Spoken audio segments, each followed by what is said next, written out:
Welcome back to the Foxhole, everybody. Rosa, you there? Hello! Yeah. Oh man, My brain was like waiting for it to load on my end. Oh, Retarded.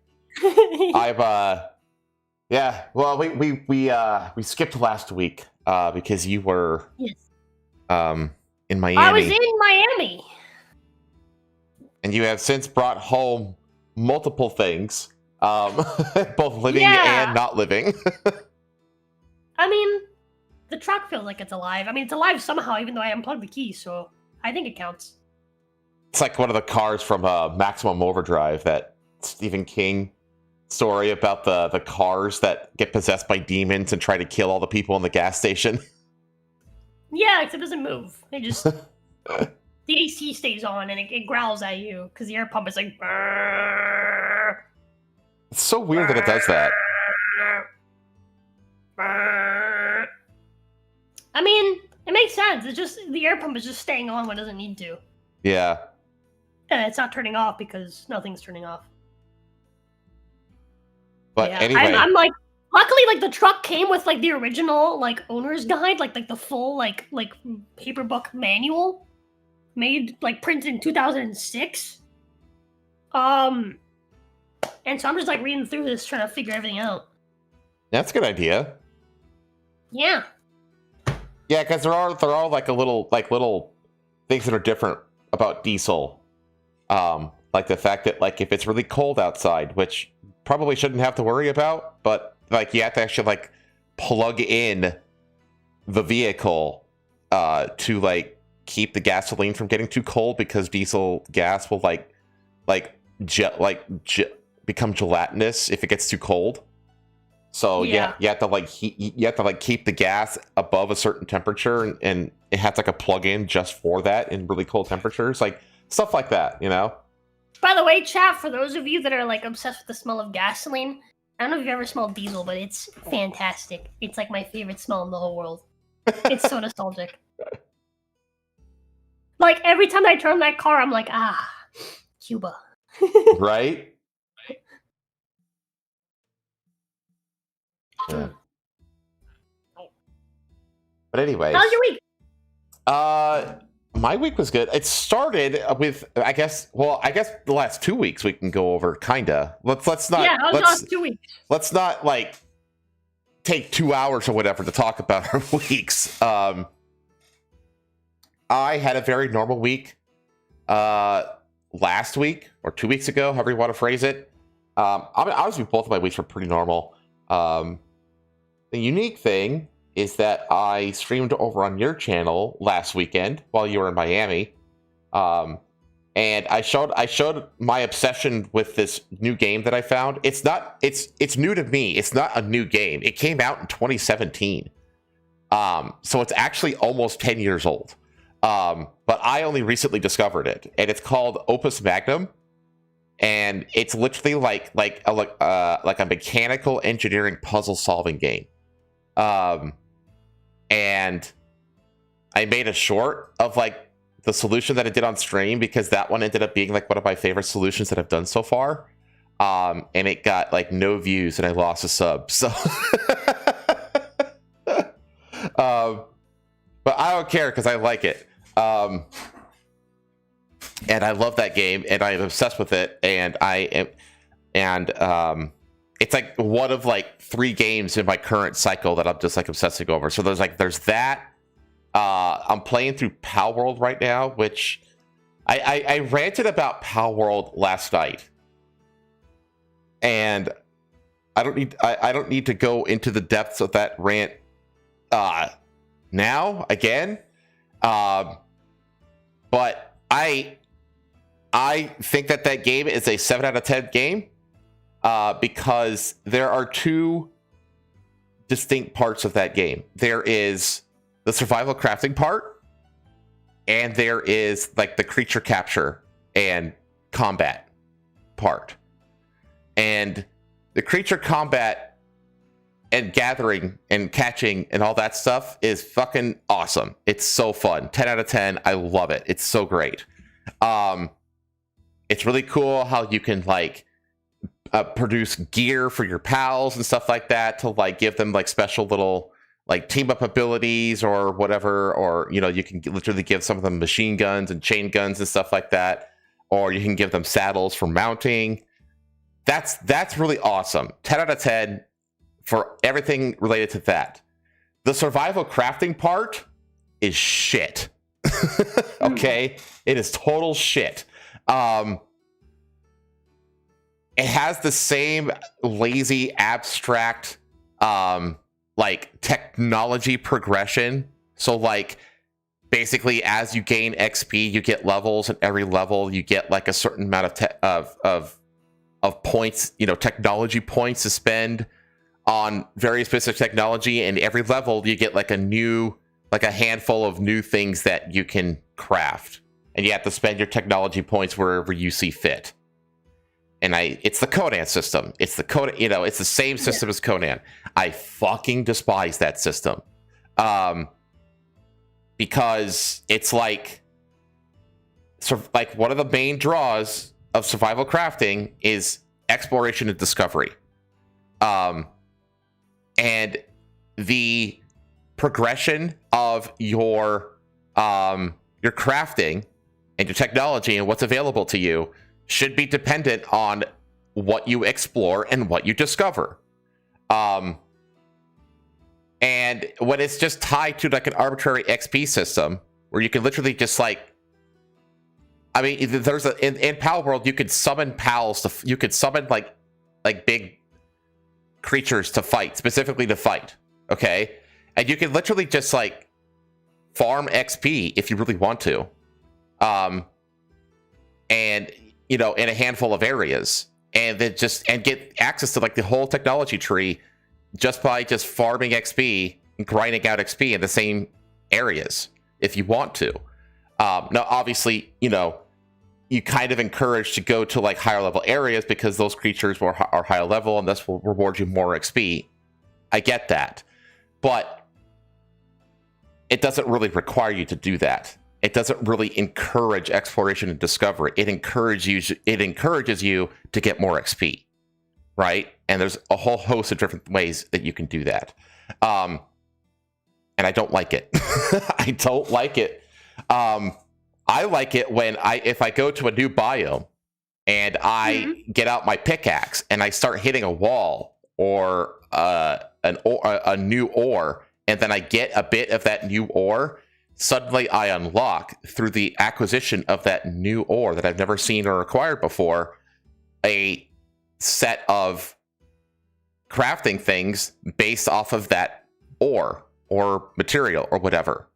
And then if I craft one of those things, then that is like a little tech tree that evolves from that basic item that I just learned, that I just discovered. And that way, the game actually encourages me to go around and like explore and discover as many different things as possible, because my crafting is directly linked to it, and it's not linked to some arbitrary bullshit XP system that I can get wherever, whenever. And it feels like the exploration and discovery is actually tied to the progression of the crafting, and the survival part of the game. So that's one thing. And then the other thing is that the actual like building of like, buildings, like building your floors with walls and a roof, is the most bare bones shitty fucking system I've ever seen. And it enforces like clipping issues. So like you can't clip, it's really strict about letting you like clip through like the environment. So you can't, it's really difficult to like, integrate things like directly into the environment. It's actually impossible for the most part. It doesn't let you build over water. Like you can't put a foundation, like a dock, basically. You literally can't build like a dock beyond like 1, maybe 2 segments. So you can't really build over, you can build a little bit. Like you can build a balcony over water, but that's it. That's all you're going to be able to build. So it doesn't let you build over water hardly at all. The radius of the base is really small, which I get that. That's honestly okay because it encourages you to like make different bases in different areas to exploit different materials and have one base filled with this kind of PAL so that you can harvest these kinds of resources and manufacture these kinds of goods, and another base to do a different set. I get that. But it's like, it kind of forces you to build vertically. And the options are so fucking bare bones. Like, you can't put in a window. There are no windows in this fucking game. It says wall with window, but it's not a window. It's just a square hole. And you can't build anything to fill the hole. So literally, a window is just a hole in the wall. Okay? And you get like one door. Every material, it's so fucking basic. You get wood, you get stone, you get metal, you get glass, and you get like a Japanese themed one for some reason. But it's all the same. It's just wall with door. So each of those 5 that I just listed has a single door. Okay? They have a single wall. They have a single fence. They have a single ladder. And you can't even put ladders up against buildings. They have to like float. Like, without anything touching them. Like ladders never do in reality. It's just, I hate it. It's so fucking bad. The most variation you get is you get like a half, like a triangular half of a square for, you can build a diagonal wall, you can build a half diagonal roof, or a half diagonal floor. And you don't even get floors. You have foundations and roofs. That's it. So if you want to build a second level, you have to build a floor out of the roof. Like, it's so fucking lazy and awful, and it really doesn't provide like good options for like being creative and artistic with what you're building. Like, you're kind of basically, it's the artistic part of it is just not there. So really, you're only building for the sake of function, which right up your alley. Okay, I know you. That's like my thing. Yeah, but it doesn't allow for any kind of like, I don't know, like artistic architecture to be built. It really doesn't. And it's like, and it really shows, like, it's true, because like the developers have built in certain places like enemy bases out of the same like building blocks that you have for your own bases, and they all look like dog shit. They all look like dog shit. They're fucking awful. The only ones that are kind of cool are the oil platforms, which you can't build yourself. So who the fuck cares? So I basically say that like it's like a 10 out of 10 for the creature part, all the creature related stuff part of the game. 10 out of 10, awesome. Okay, but the survival crafting part of it, specifically like the architectural part of it, fucking 4 out of 10. Okay, it's shit. And a 4 out of 10 and a 10 out of 10, if you give a 50% weight to both of them, it's a 7 out of 10 for me. That's what's going on. There's like half of it is great and the other half is shit. So that's what I think about Pal World. Pal World would be better if they didn't have to worry about the Nintendo crosshair on their backs. I mean, yeah, I guess, but the thing is, like, even the changes they've made because of the Nintendo lawsuits, it's all based on the creature capture stuff, and that's all still great. The shit is in the survival crafting part of the game, and Nintendo ain't on their ass at all about any of that. So yeah, I see myself basically like finishing Pal World once and then kind of like never really playing it again. Because as much as I think the creature capture and combat stuff is fun, like that whole like scene of like creature capture kind of stuff, it's never really been my vibe for like the kind of games that I play. So it's this kind of game that I'm gonna finish and then never play again, or not play for a very long time, I feel like. So there's that. That's I said I wasn't going to do like the whole rant over again, but I literally just did the whole rant over again. So now that rant exists twice. I also decided to revisit Satisfactory. and I found out that with the 1.2 update, it's the most recent update that happened earlier this year. They released it on console. Satisfactory exists on console now, which means I can actually stream it, and I want to stream it. I just got to find the time for it. It's also really fucking grindy. Yes, it is. Almost as bad as Ark. Yeah, Ark. I think Ark set the standard for that kind of survival crafting system, and I fucking hate it. Honestly, like a really good survival crafting system, the two I could think of off the top of my head that are really good, the best is Enshrouded. That is absolutely the best one.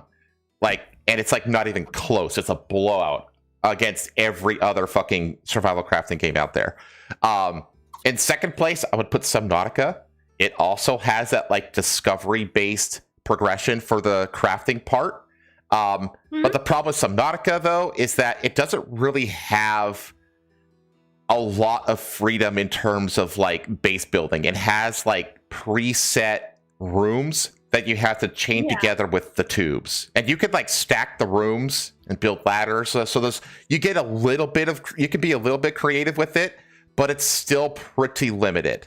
They're actually making in Subnautica 2, they're actually allowing you to like basically just like build out any shape of room that you want. In Subnautica 2. I know. Cool. Yeah, so like I think they got that feedback, and they're like, and now like you have a lot more freedom to build the rooms that you want to build in Subnautica 2. So that's really cool. But those are the two that have like the best survival crafting mechanics in them, though, as far as I'm concerned. Yeah, that's fair. As far as like building goes specifically, I really like the way that Conan does it, just because I like that, you know, what Wendy just said, like I can make like hexagonal stuff. They're like system of like squares and triangles for building. Right. It's like if you learn like the complexities and like of like how to like actually build around that and build with that, you can make some really, really cool stuff in Conan. Like really, really cool stuff in Conan. It just takes a lot of patience, and it's like it's kind of complex for like a very casual user. I haven't played Conan a whole lot. The only time I really played Conan was when I played with you, but you built that giant fucking citadel all yourself. I didn't really have anything to do with the building of the base, so I'm actually not very familiar with. I know that I built my own like little hut out in the woods, away from the main base in that server back when we had it. And I remember having a lot more freedom to do things in that game than I do in Pal World. So,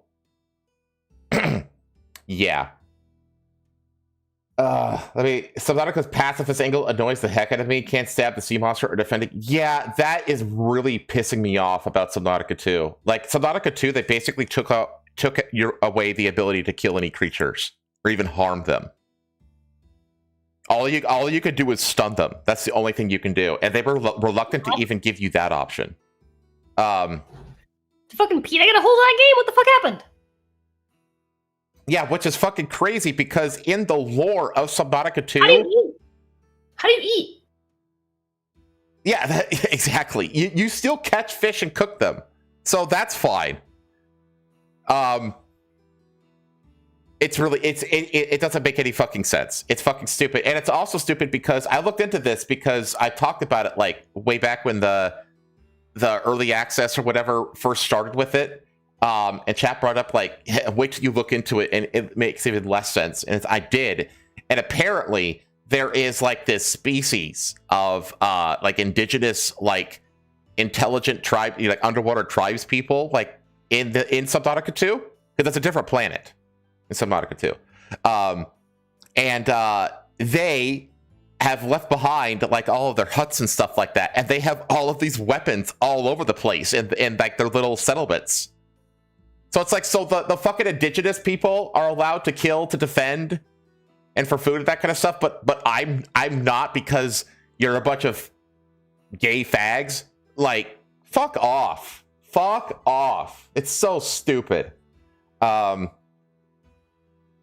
Yeah, they literally did it because of U.S. gun violence and school shooting bullshit. It's like, what the fuck does that have to do with defending yourself against fucking extremely hostile,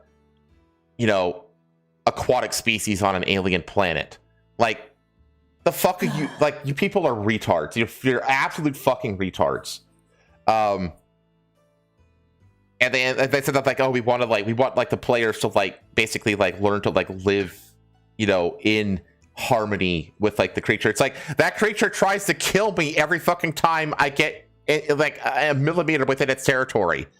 Like, there's no harmonious living with this thing. Like, what are you talking about? Yeah, that's how that works. This is like multiculturalism with fucking Pakis and Afghanistans. Like, they just the moment I get near them, they try to rape my children. Like, there's no multiculturalism here. You fucking naive fucking retards. Oh my god, it's so stupid. Just give me a goddamn heat knife. Like, I killed a Reaper and multiple Ghost Leviathans with fucking the stun gun and my knife. That's all I need. Just give me a knife. Like, it's like, I think it's fair to have a fucking knife in a survival crafting game. And I mean, I'm gonna need a knife to do crafting stuff. It's just so fucking stupid. Anyway, yeah.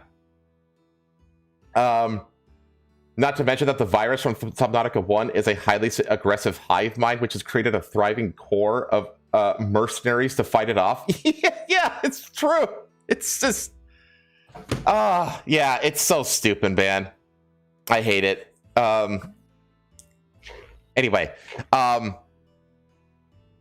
then I also played Legends of Runeterra because I haven't played that game in a long time, and I wanted to get back into it, and I wanted to play the new champion. And it turns out the new champion fucking sucks, and so I switched over to a champion that's actually fun, and then proceeded to have fun. I don't know. Maybe the new champion will be fun. Like, after like he gets leveled up, and you get to like really like lean into like his gimmicks or whatever.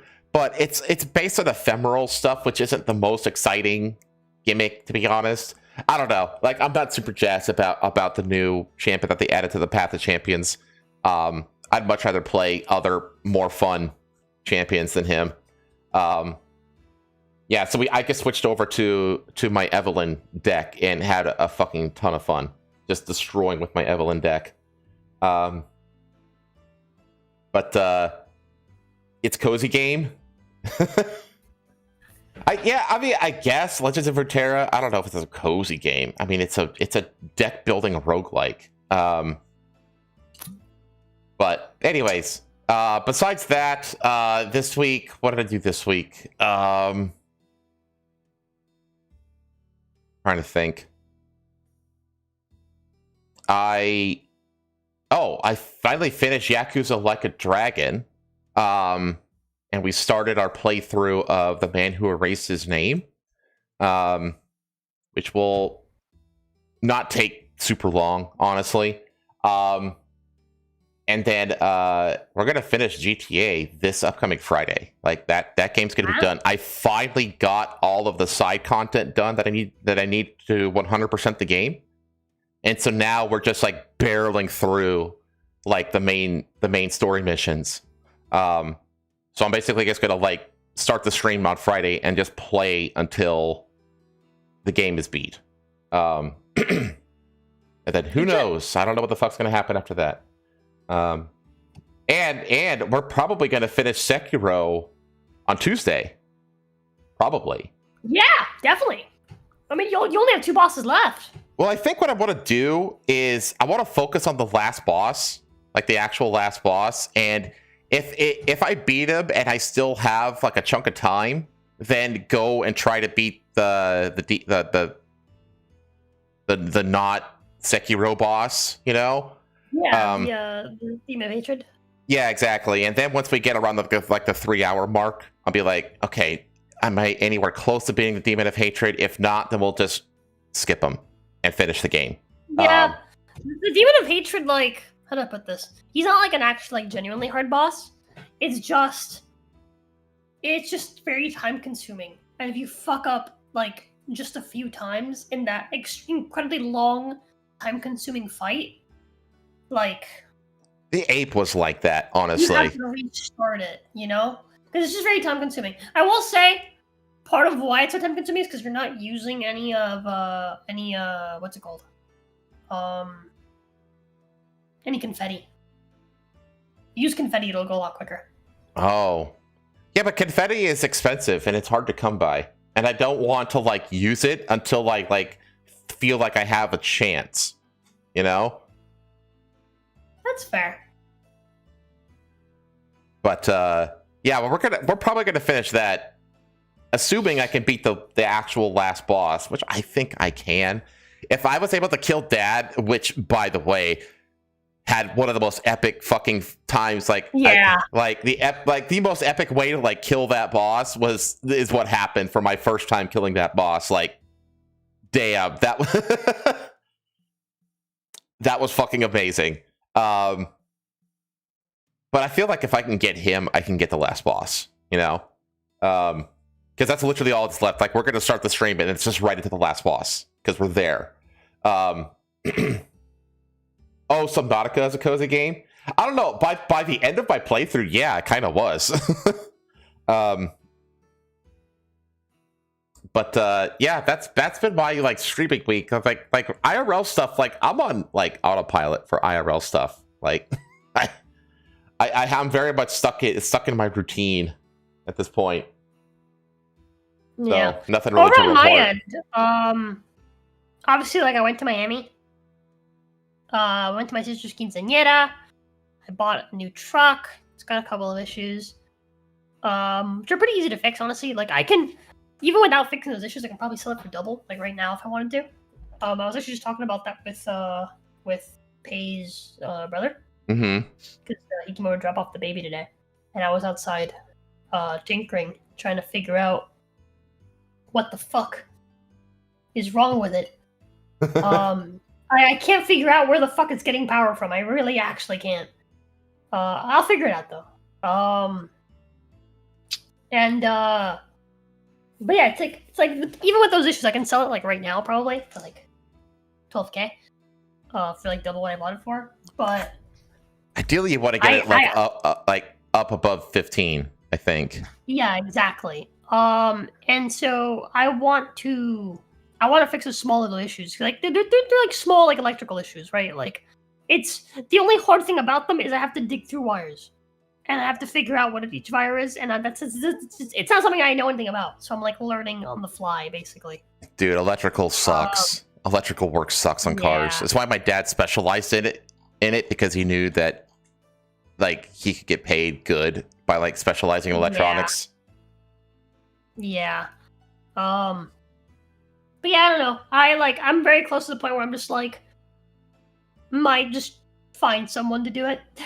If I can find someone that like that like knows about it. Mm-hmm. And isn't gonna charge me an arm and a leg, hopefully. But yeah, I don't know. For the time being, I'm just gonna tinker with it just for like a week or two. Until I can get it what's it called? Registered and like actually drive it around. Okay. But yeah, so there's that. I swapped my insurance to the insurance that I got. It's like the same insurance company that I got for the F350. Mm-hmm. For my F150, just because they're cheaper. So I was able to get like better insurance for the same price, pretty much. Mm-hmm. I actually have this whole time I've had the state legal minimum. Not realizing that the person I got the loan from, like the company I got the loan for my truck from, they actually require you to have comprehensive and collision. Okay. And the only reason why I've gotten away with it so far is because I got my insurance through Root, which works with Carvana. And they give you the option to select the state minimum, and I did. And because Root gave the okay to Carvana, Carvana gave the okay to Bridgecrest, which is the company that supplies the loan, right? They're like the lender for the vehicle loan. Mhm. And so because they gave the okay, they haven't realized it that I don't have that I didn't have comprehensive or collision this entire time.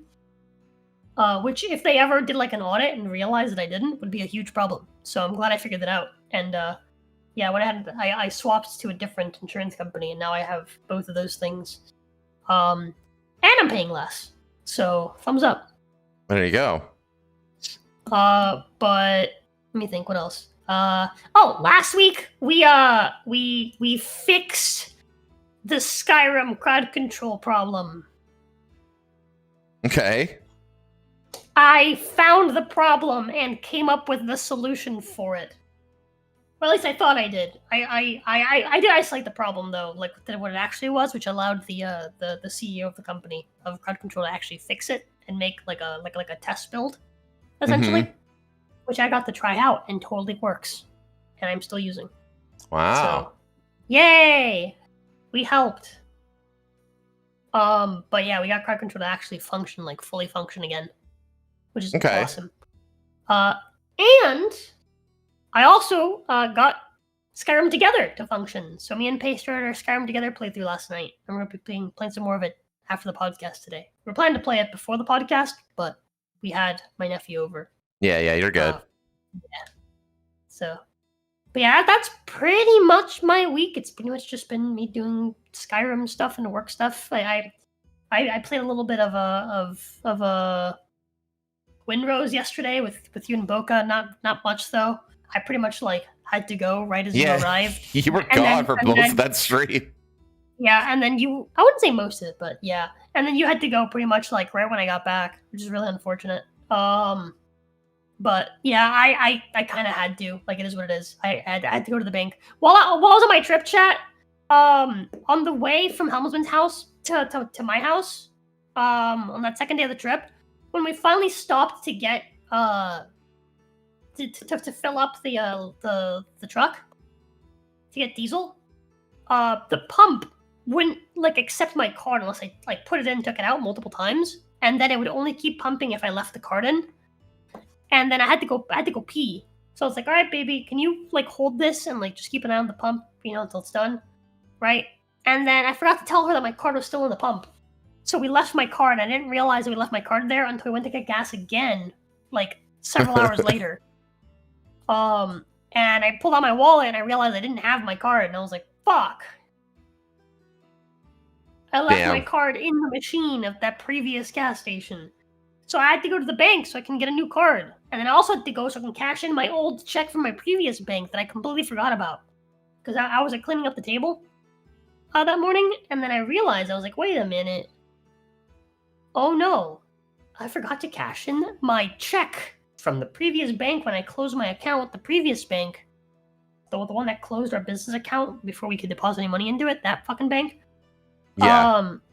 And I was like, oh no, my check for $2.02. I forgot about it. So I had to go to the bank and cash that in, Can't miss my $2.02. Oh, well, like, whatever would I do without that money? Yeah, right? Yeah, that's like taxes and a coffee. You can buy a nice prostitute from 1887 with that kind of money. Wow. I just need a time machine, and then I can do it. Yeah, I need a DeLorean. Yeah. Anyway, the DeLorean which I'm gonna buy when I sell my truck. I got to meet the kittens, by the way. Yeah. Because they've gotten worse. They've gotten more escapey. Yeah, they're more escapey. They're loud. They're more alarmy. I thought that you said that you took the twins because that you already had someone lined up to take them off you. No, we took the twins because we knew that my mother would never get rid of them. Oh God. Okay. Yes, I took so. My mom asked if we could take the kittens, right, and find them a home over here because she knows that she's not going to sell them. She knows that she's not going to find the time to find someone to take them. We know that she's not going to do that. We also know that even if she did find someone to take them, she'd be like, oh, but they're not going to take them as well as me because I'm the best person in the world, so I'll just keep them. And so, in order to save my mom and those kittens from my mom, we had to step in and be like, all right, yeah, we'll take them. But I had one condition. My condition was that I would take those 2 kittens alongside my kitten if they kept my kitten's brother. Because my brother told me that he wanted to keep that kitten, the orange kitten that's siblings with the one that you've taken, right? Yeah, with the one that we're keeping. And so, yeah, and so for that reason, I was like, yeah, I'll take these 2, but only if you keep that one, because I knew that if we brought that one with us, we'd end up keeping him, because I wouldn't want to separate the brothers. Okay. But I feel better knowing that my brother has my kitten's brother. Right. You know? Yeah, that makes sense. And so that was my condition, and she accepted, which is why we left for the orange kitten. And we took the two girls, which, as soon as they're dewormed and stuff, we're gonna find them a home. Right.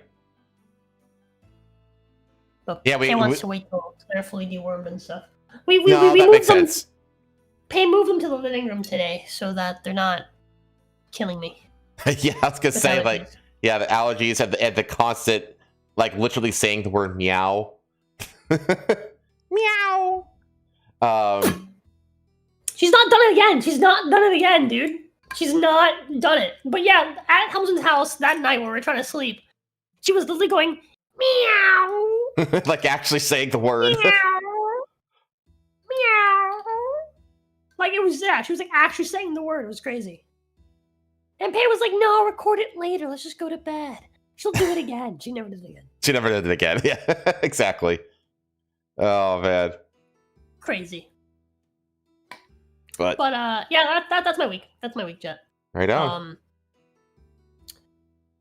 All right. Well, with that, we got plenty of news. We got 2 weeks worth of news to tackle here. Yeah. So let's go ahead and get into it. Starting with ASAP. What? I said ASAP. Okay. Starting with the Chinese robot UFC, I guess you can call it. Wherein one of the robots was decapitated by the other.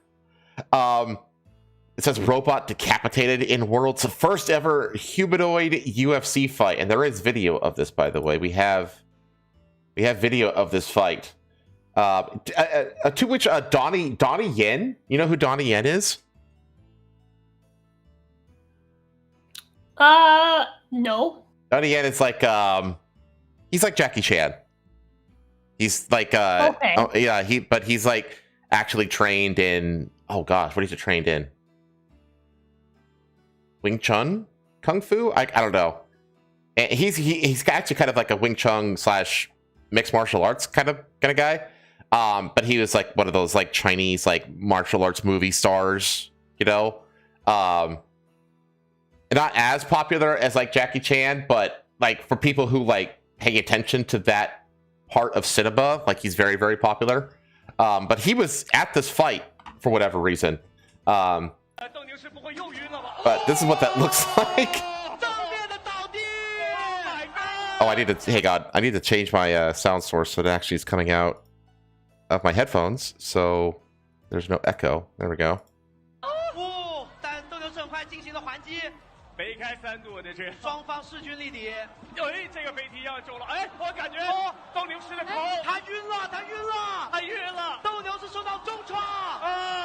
It looks like blind boxing. There, he just got the head.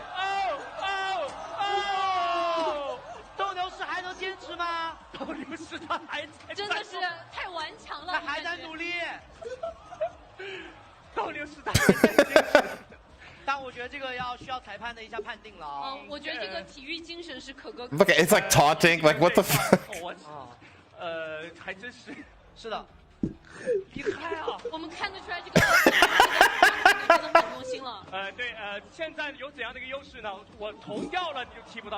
It's impressive how quickly they get up.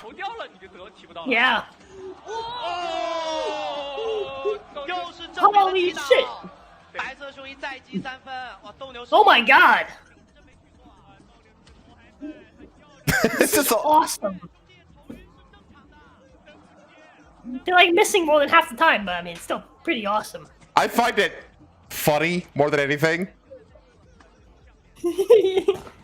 Because like they don't, like I said, like I swear to God, it's like if these were people, it's like as if they were blindfolded, you know? Yeah. Can't get up again. That's Donnie Yen right there. I see. Yeah, so that's the fight. Let's go ahead. A humanoid Absolutely robot incredible. lost its head during the world's first free combat tournament for full-size humanoid robots, the Ultimate Robot Knockout Legend competition. The Urkel competition, which started in Shenzhen, China on Thursday. A video of the combat on YouTube by local news outlet Shenzhen Story showed that even after one of the robots had its head practically knocked off its shoulders, it continued to fight, throwing punches at its opponent and kicking into the air. The event was organized by Shenzhen robotics company Engine AI, and 32 teams from around the world were selected earlier this year to participate in the tournament, all using the company's T800 humanoid robots. They even name it like using like Terminator like designations. Like, come on, guys. Urkel started on Thursday. One of the most remarkable moments was when a white humanoid robot named White Eagle landed a high kick to the head of its black opponent, Matador, which made the robot's head rock precariously in its socket before rolling completely out of place. The two continued to spar as Matador's head was swinging from its socket until eventually the robot fell, crushing its head underneath its body. Matador tried to scramble back to its feet, but its head flew off, and the robot then collapsed back down. The White Eagle did a celebratory dance for the crowd as the fight concluded, and did a move that mimicked that of someone flexing their biceps. The White Eagle waited in the ring, fists still up, as Matador was carried away, occasionally doing a few more dance moves. Urkel is a humanoid robot combat league launched by Engine AI in Shenzhen, and has been named as the world's first humanoid robot free combat league. According to various reports, the 2026 season was announced in February and is being conducted via tiered competition format running throughout the year. The first stage of the tournament runs from July to August, with the finals in November through December. So there's going to be more video of this shit coming out in the coming months. I have to say, though, that, like, it said that, like, it was, like, 32 teams from around the world using the same robot. But, like, these are fully autonomous. They're not, like, controlling it like in battle bots, right? That have been in, like, in the US and the UK for, like, literally decades. Which, by the way, like, battle bots and even, like, those like, you know, like those quadrupedic dog-like, those creepy dog-like robots, those would be far more effective in like actual combat than these fucking bipedal, you know, flaily fucking martial arts robots. Like, if you wanted to, honestly, like if you wanted to like design a robot for combat, you would not make it bipedal. You would make it like a quad or something, even with like tank treads or something. You wouldn't make it bipedal, though. And then to continue as far as Matador's hit, I already read that. I read all of that. But my question is, like, if they gave this robot, because they're gonna like obviously like maintain proprietary software and programming and stuff like that. What are like if all the different teams to make the perfect robot for combat, you would make it a crab. Something like that, yeah. But if they like maintain like proprietary software and all that kind of stuff and programming, and like if you just give the robots to a bunch of different teams from around the world, like what are those different teams going to be able to change on the robot? You know what I mean? Like, what are they like? There's no difference. Like, they're just sticking the robots into the arena and then hitting go and then just watching whatever happen. You know, like they're not like changing the programming, because they're not. There's no way they're going to be giving over that information to the teams. So I don't know how that works. Per a report by the Global Times, the winning team will be awarded a gold championship belt worth $1.44 million by the event organizer. Participating teams have been provided with Engine AI's T800 humanoid robots. The league's core mission is to promote technological innovation, global collaboration, and professional robotic competition. Rock'em Sock'em has become real. The company also describes Urkel as a world-class platform for robotics technology exchange and development.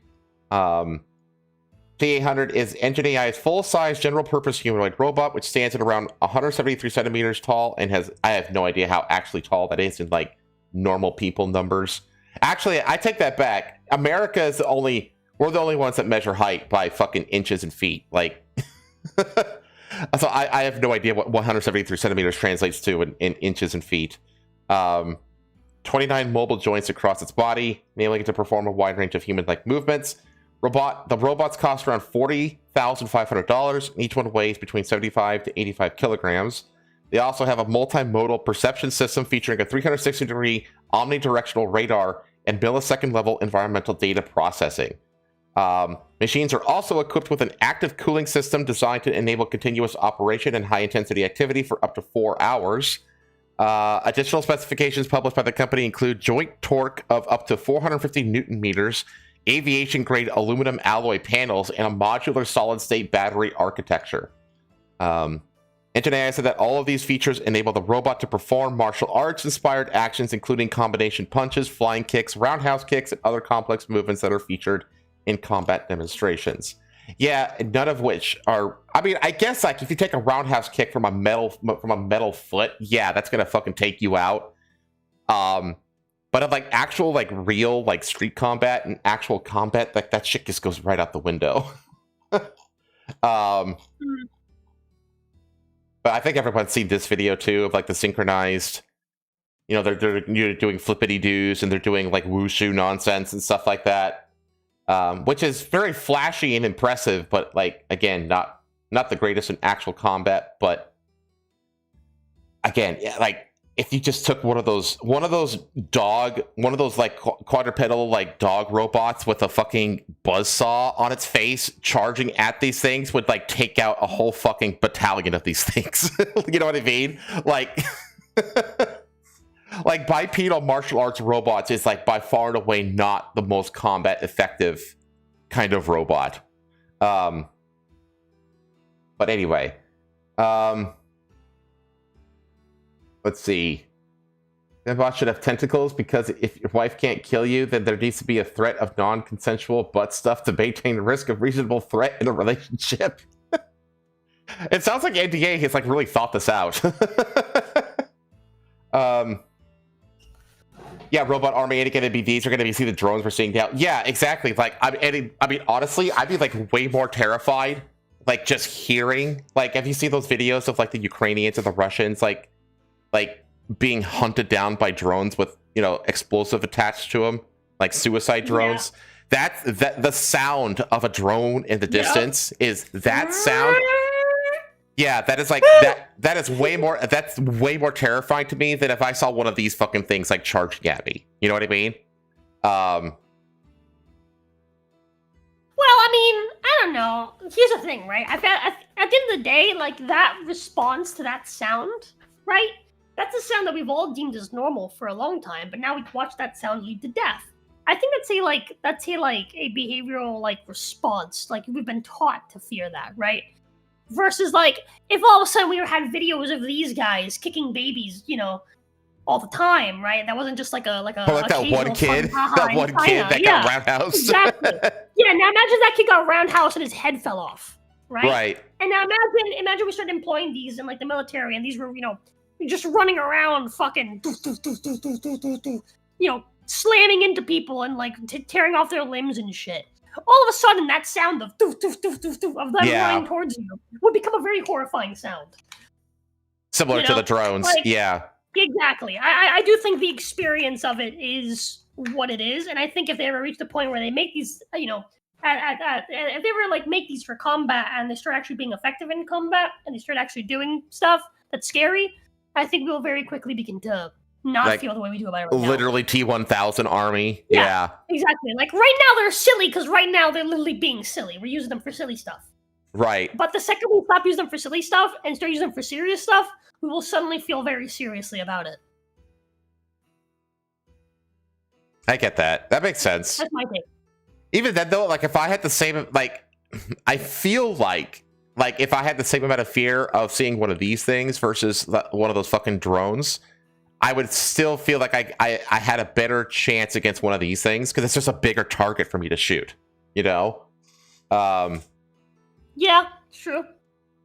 Those things are flying in the air, zipping around. They're fucking horrifying. You can't really like hit them.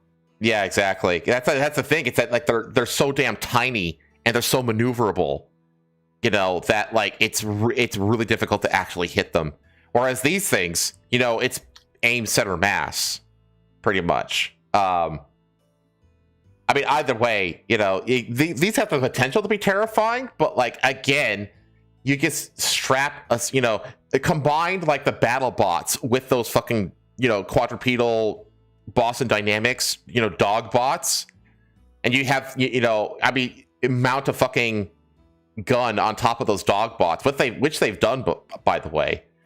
You know, that is a far more terrifying thing than one of these things. Like even if this thing's like carrying a gun like a person would, I don't know. But anyways, so that's, I guess we are going to see more. We're going to see more of this though, because again, there's 32 teams and it's going all the way through December. So expect more videos of robot blind boxing, it seems. Should be a fun time. China's already doing it with the dog bets. Yeah, so are we though. Let's see here. Okay, and then in a completely different, now for something completely different. This guy might be the dumbest guy in a long time.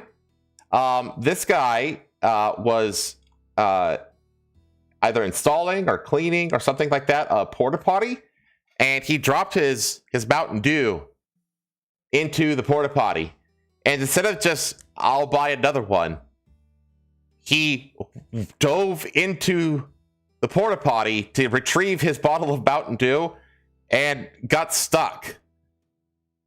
And he got stuck for a long time. So he says dived into a mountain of dew, all for a Mountain Dew. More like a mountain poo. The wacko who had to be cut out of a porta potty toilet bowl by Kansas City firefighters in a viral video had been trapped inside the John for 8 hours. This guy was waiting in a pile of shit at the bottom of a porta potty for 8 hours. Oh my god. Honestly, like, how do you not like suffocate? You know what I mean? Because like the fucking air in those things is like deadly because it's like got so much stuff Wasted? in it. Yeah, exactly. Like you can't just breathe that air in for like an extended amount of time and live. You know? Really, you can. This guy did. I guess this guy did. I mean, I think it's one of those like you wouldn't want to, but also notice that they just use terms the wacko, the man. Who is he? There's no mention of any details about him, which tells you a lot. Like, guess what race he is? Well, he's not white. He's not white. This is the Ann Coulter, the Ann Coulter's law, right? Coulter's law. Well, this says the New York Post, so maybe he was white. Well, I'll spoil it for you. He was black. My first guess is Indian, you know, but like no, yeah. That was my first guess. To breathe that air, you know. Indians are like It's like it's just like back home in Calcutta. They're like amphibians, except they don't breathe water. They breathe shit. It's like this reminds me of the Ganges. The man said he had gone fishing at the portable toilet for his fallen Mountain Dew. Here's the thing, though. If you retrieve a bottle of Mountain Dew out of a pile of shit at the bottom of a porta potty, like, even if you do succeed at such a stupid thing, you intend to drink it? Yeah, you intend to drink from that? Like, what? I was just going to wash it off, you know? I was going to wash it off. I was going to pee on the lid so I can wash up the poop. He somehow ended up fully inside the facility's raw sewage tank, according to a representative for Again, I'm amazed this guy is alive. I actually am. And they say there's no biological differences between race. According to a representative for Patriot Portable Restrooms, which provided the porta-johns for a World Cup event. Patriot Portable Restrooms crews were performing a routine check of the facilities and knocked on each porta potty to ensure all were empty for towing. Company partner Chip Counterman said in a video statement on X. When a unit was found locked and the occupant refused to leave the porta potty after a 10-minute warning, a worker flagged down a passing Kansas City police officer on a motorcycle. Oh man, I would hate to be like, why do I have to be the one cop? Hold on. Scroll up just a little bit. Oh yeah, you can see his arm. That's his arm there, like reaching out. All of a sudden, a head popped out of the toilet, and he said, "I'm in here." Yeah, right. I am here. I still can't help but like think of him as Indian. I'm in here, man. Like, even though he was a black guy, like I still like can't help but like make him Indian in my head canon. Because it just fits, you know.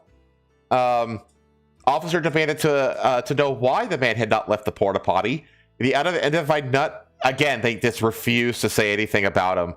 Bizarrely explained he could not reach the door and couldn't get out of the toilet. The worker and the cop pried the John's door open and were stunned to find it completely empty. They looked inside and didn't see anybody. The lid was closed. No one was in the restroom.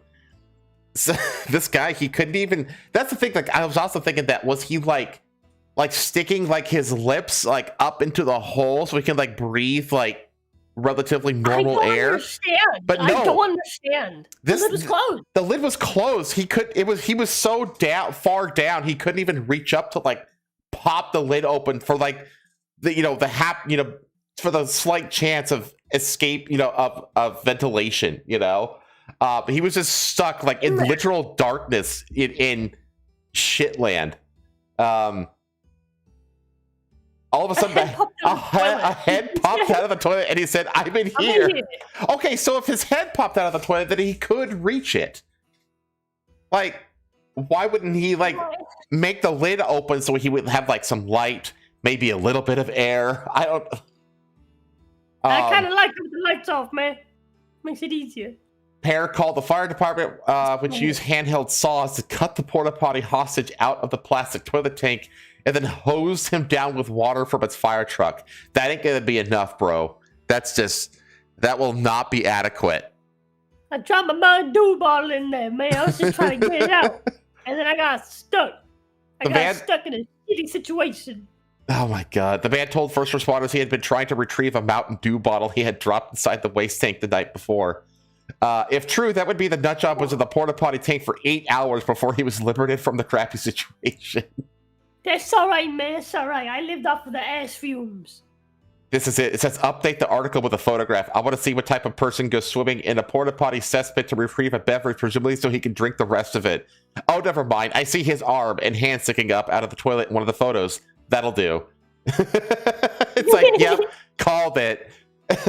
Thing is, though, again, we didn't need to see photos because we can tell. Hold on a minute. Do we think he actually is brown, or he's just covered in shit? I'm pretty sure he's brown.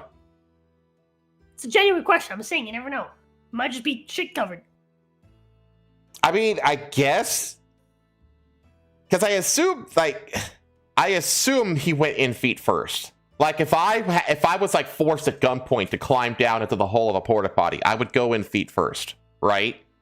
Like I wouldn't dive in like a jeet. So I don't know, like I would think Max, that you can drown in 2 inches, bro. You can drown in 2 inches of water, supposedly. Or so all the warnings on every tank of anything that can hold water has told me. this is a real. No, this is not an AI story. This is entire. There's a full ass video of this. I will bring it up for you. Please show me the video. I want to see it. I want to see it. Pull it up. Pull it up. I'm working on it. Hang on. I'm one guy. Like even fucking Charlie Penguin Zero covered this. Hold on. What is that in the top right? What? Top right? What is that text? What is that story? Trans dolls with removable genitalia to hit classrooms this fall for kids as young as 4 to learn about different options. Yeah, that's a thing. Where? I want to kill whoever the fuck is behind this shit. Yeah, it's... Cannot be real. No, I could totally believe that's real. I could totally... That's easy to believe, actually. Yeah, here it is. I found it. Come on. This is it right here. Dude. Get on out of there. You got your eviction notice. Oh my fucking god, it's Out of there. All the way down. Watch your fucking self. Get it way back. We're gonna cut all the way down. Get way back.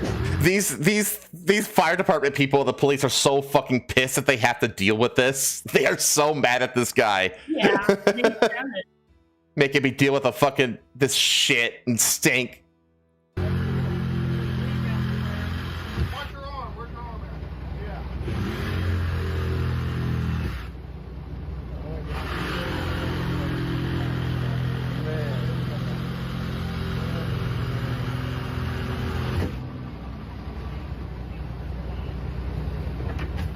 God damn it. There he is. Get out. It's the rhino scene from Ace Ventura again. Lean forward like you did before. Lean So you have your forward head and up. come out.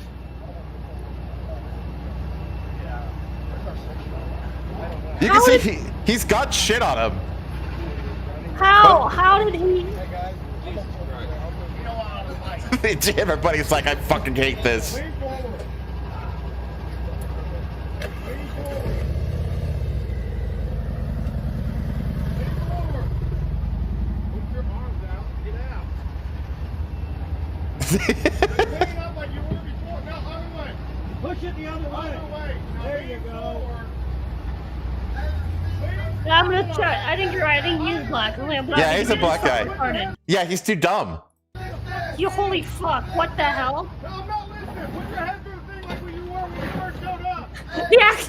The guy direction is also a black guy. And he's just like, brother, please. Forward, dog. I'm not listening. Lean forward like you were before. Now you're just talking now.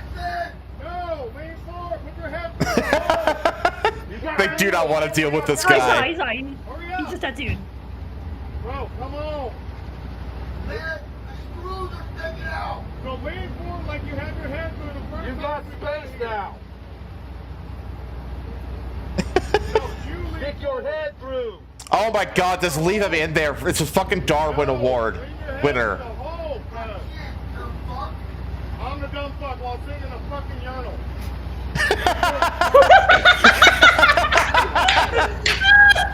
Oh, pause.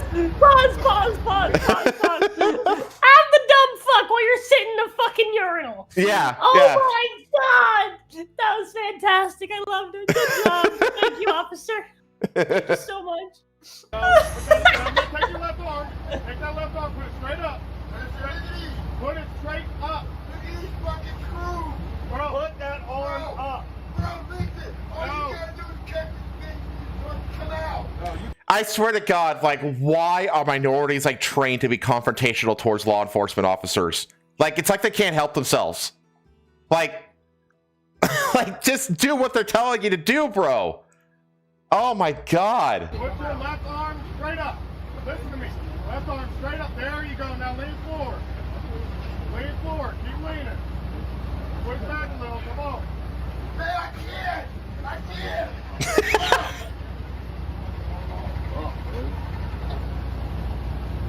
Watch your head, okay? Do you like carry Vicks that you can put under your nose? Thing is, the septic system is under the street. Why not just move the porta potty out of the way and then just pull them up out of the hole in the street? No. Don't move.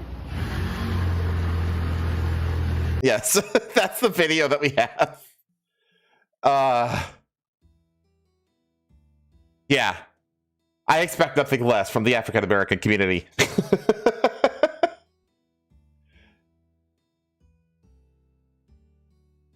Oh, man.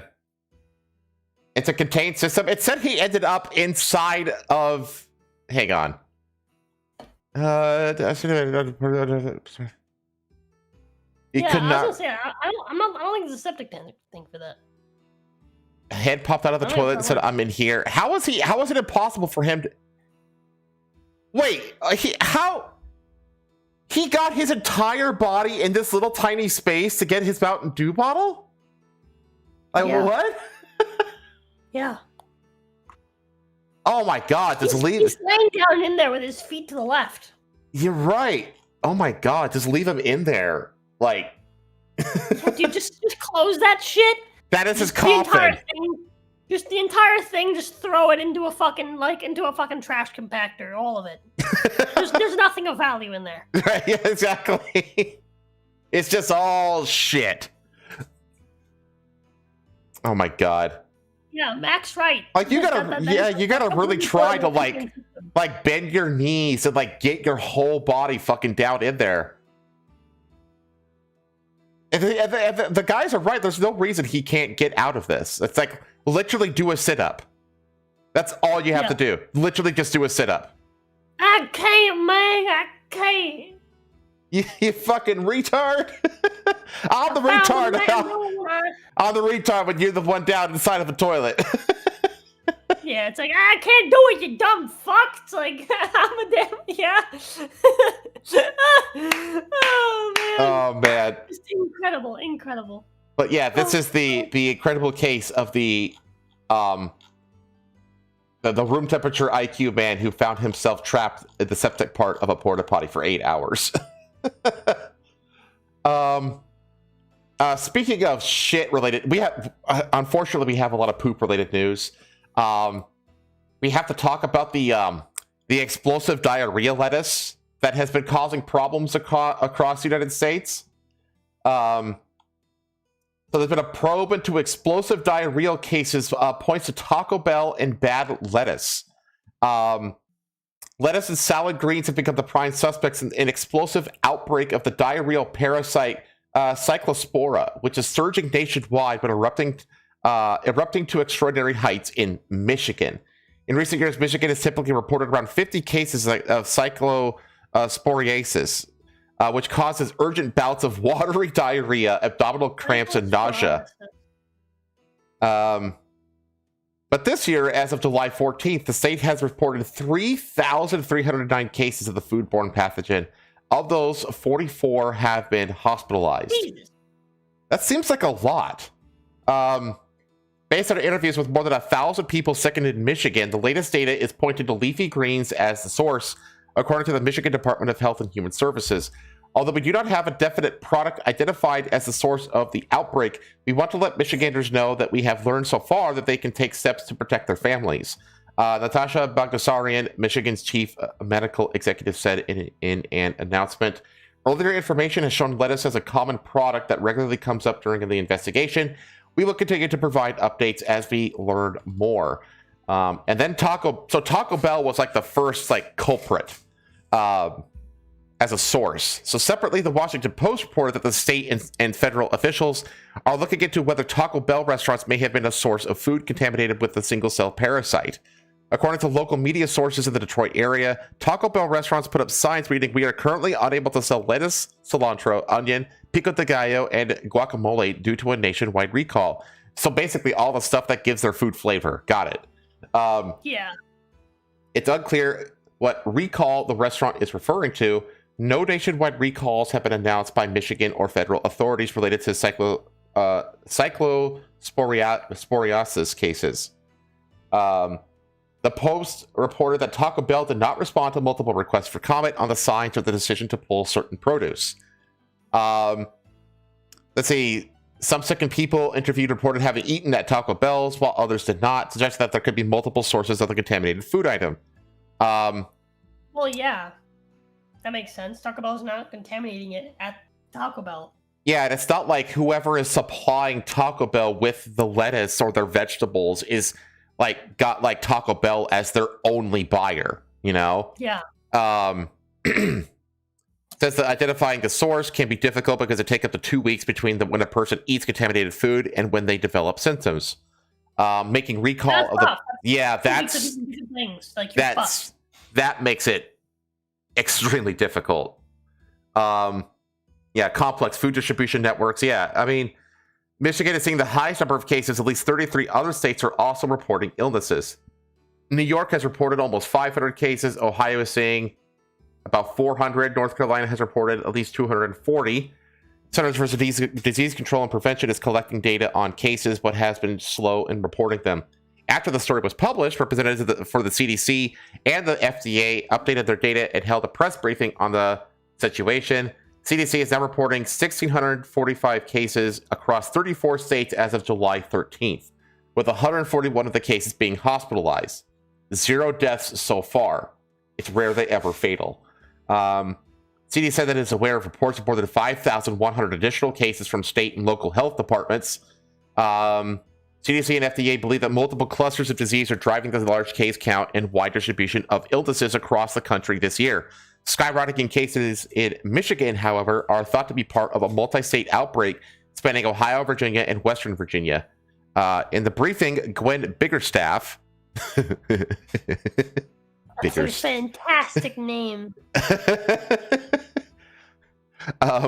Deputy Director of CDC's Division of Foodborne, Waterborne, and Environmental Diseases said it appears that the cases in this region may be from a single source. However, a clear genetic or epidemiological link has not been confirmed.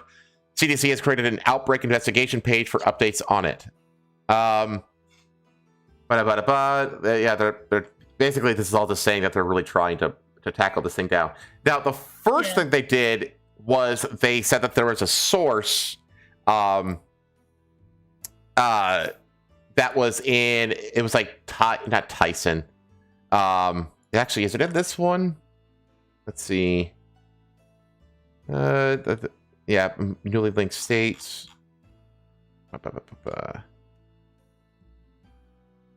Already the largest reported in the U.S. this year, with thousands of illnesses recorded nationwide.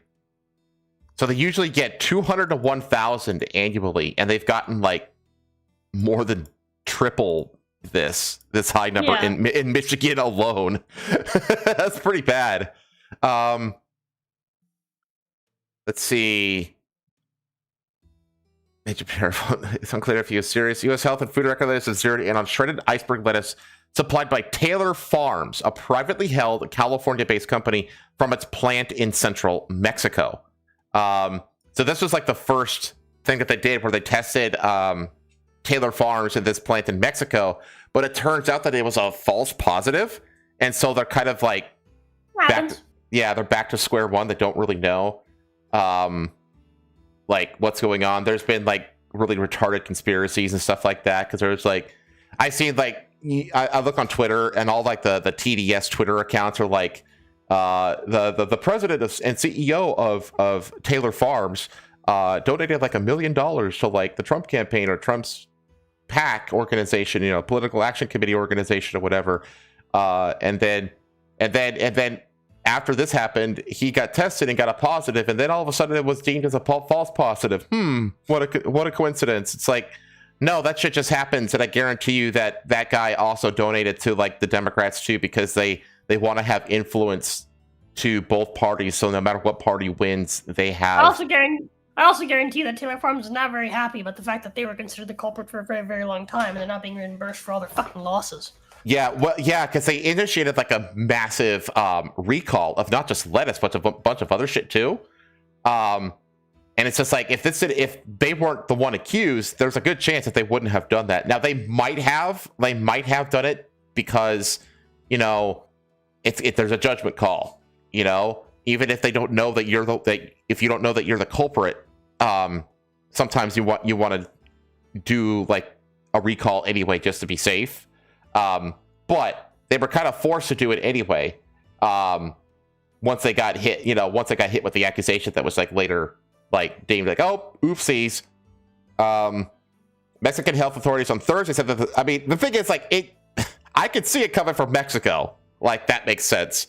But to be honest, I could see it coming from US. I mean, shit happens. Like Cyclospora is actually it's I wouldn't say common, but it is like a normal thing that they have to deal with.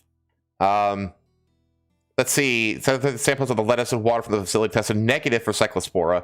That result does not disprove the FDA's earlier identification of Taylor Farms to Mexico as a likely source of the outbreak. So they're even saying here that, like, even if it came back a false positive, that doesn't mean that it's still that it's not the source. It's like that's unfair. The earliest cases began showing symptoms in mid-May. Moreover, the long incubation period for infection means that the crop responsible would have been distributed weeks ago, and likely consumed. I mean, if it started back in mid-May, like this whole batch that was contaminated would have already been consumed or discarded. So, like, I don't think a recall is really going to help. Last week, the FDA said that the produce giant supplied the shredded iceberg lettuce to the Taco Bell restaurants where people ate before becoming ill. Taylor Farms issued a voluntary recall for all okay, so they're calling it voluntary. Okay, all iceberg lettuce sourced from its Guanajuato. Doesn't Guana like isn't that batshit? No, that's guano. Yeah, guano is batshit. The Guanajuato, Mexico facility and Taco Bell pulled the affected lettuce from its restaurants.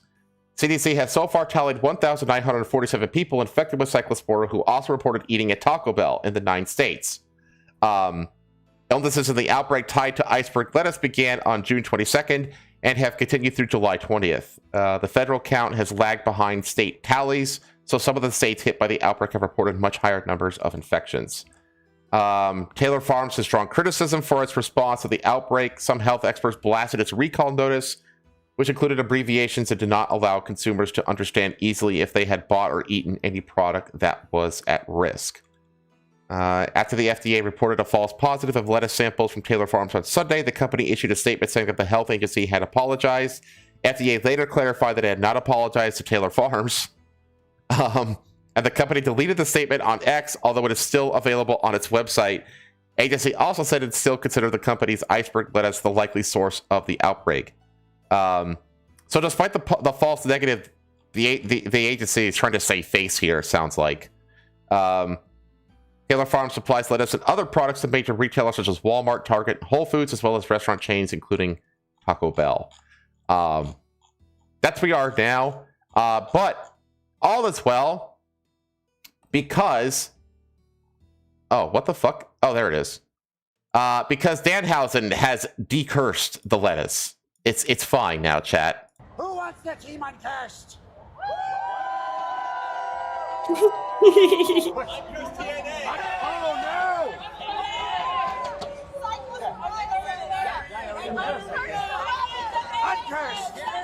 Uncursed.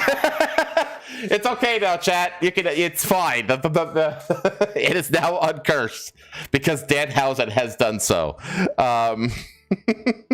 Do you have any idea who Danhausen is? No. Who the fuck He is a wrestler who stays in character everywhere he goes. I love it. He's great. Everybody fucking loves him. As Emily Sesmarnik said, I'm glad I hydroponically grow my own lettuce. Fun word. Hydroponically? I don't know. It's some kind of gardening technique, I guess. I've heard the word before, but I never said it. Razorfist said it best: foreigners shit in the fields they pick it from. Probably. But yeah, that's where we're at now. Like, they still haven't got it under control. So in the meantime, just eat meat and dairy and stay away from the vegetables for now, chat. Okay, continue with the theme of poop, because that just happened to be a common thread. There are yeah, this is yours. Diapers. Why are fans wetting themselves to stand front row at concerts? Olivia Rodrigo, Noah Khan, Morgan Wallen have all dealt with audience effluence in recent weeks. That's only one part of a fearsome subculture that has built up around fandom, endurance, and getting barrier. Getting barrier. So this is like a new fad, like, right? That's what this is? I'll read it. You'll see what I mean. Okay. This is just, I mean, dude, fandom people that are like obsessed with the thing to the point where they're like, oh my god, it's like my entire life, and like I'll do anything for it. Like people like that are just so fucking like brainless. Like people like that are exactly why I don't think people should be allowed to vote. The average person is fucking retarded and easily influenced by anything. They're actively looking for things to be influenced by and like completely sell their souls into. It's incredible. But anyways. Well, it's like the really famous saying, the greatest argument against democracy is a 5-minute conversation with the average voter. Yeah. Yeah. The front row of a gig is a sacred place, a sacred space. When you love an artist, you want to be as close to them as possible without a view obscured by someone else's hairdo. You want the possibility that the artist will pluck you from the crowd, form a deep and enduring connection, and end up marrying you, or at least notice you. Last month, Olivia Rodrigo revealed how acutely she had noticed some of the fans lining the barriers at her show. People wear diapers so that they can be in front row, she said, adding to everyone's absolute horror. That's been an experience as a performer I have smelled. Oh, God. This is no aberration, and while genuine medical needs should be taken into account, situations down the front have clearly gone out of control. Also, last month, a video of a very stoic stadium worker cleaning up human excrement at Noah Kahan gig went viral and prompted Kahan himself to post on X, "If you have to poop at a show, please, dear God, just go to a bathroom, Lamau." This week, a fan of U.S. country star Morgan Wallen complained that he, his brother, and his niece were urinated on by another concert goer. God, you know what this sounds like? It sounds like fucking Mecca. Yeah, it's bad. People are fucking gross. Doesn't matter what fucking, what gender or what race they are. People that are like fanatics of something, they're not people, okay? They're hive mind like lunatics. Like their brains are not there, okay? These people, like, I genuinely believe that these people shouldn't be considered people. Yeah, it's like the larger the group of people, like if you like gather people together, like the larger the gathering, the more retarded like they become collectively. You know what I mean? I don't know. I think something fundamentally in a person has to be broken. Like, well, usually people who become like this fanatical have some kind of issue with like not finding purpose in their lives and stuff like that, so they fill it with really stupid shit like, fandom mania and stuff like this, I call bullshit because I have very little purpose in my life, and I'm not this fucking retarded. I think these people are just simply retarded. I think not everyone is a sentient, cognizant human being, and I think that's not okay. I think we should just call these people out. Not one of these people has an inner monologue. Not one of them. No, I think these people just need to be called out of society. Anyways, hold on. Where was I? Police are investigating must be subjected to headlines such as "Someone also shit their pants at 5 Seconds of Summer concert." In 2024, someone urinated on the floor of a standing section of a Sabrina Carpenter concert causing a run on a fairly horrifying item called a pit diaper, whose mere existence speaks to a wider problem. Oh God, they're becoming the fucking crinklers that go to fucking furry conventions. Since the pandemic, when music lovers missed out on 2 years of live shows and young fans were forced to wait for their first gig experiences, those hard-won spots in the front row have become more and more coveted. the cost of VIP pit tickets has rocketed. Stan culture has grown ever more feral, and the social media value of scoring clear gig footage is at a premium, partly because surprise celeb cameos, as in Rosalina's confession booth, Charlie CX. I have no idea. I have no idea what that Apple is. Bands, what? Or Sabrina Carpenter's on-stage arrests are now built into many pop shows. So as well as the adult nappies, today's barrier culture is a world of strict fan-run queue conventions, cross-venue sprints, and specialist hydration systems. I hate all of this Never so to much. find someone who would admit to even considering wearing a nappy, I popped down to Wembley Stadium on night 11 of Harry Styles' recent 12 Nights Together residency. The dazzling sequined girls I spoke to, weathering the heat wave to queue for the final section of floor standing, were mostly horrified by the question. I think it's a bit ridiculous, said Eloise, 23. Lois? Having once queued for 10 hours to get the barrier at Harry's last run of Wembley shows. What will you do if you need the toilet? I asked Shannon, who was hoping to leg it to the barrier when doors opened. Hope for the best. 19-year-old Keely, who was starting queue at 11 a.m., said that she personally wouldn't wear a nappy. That's not for me, especially in this heat.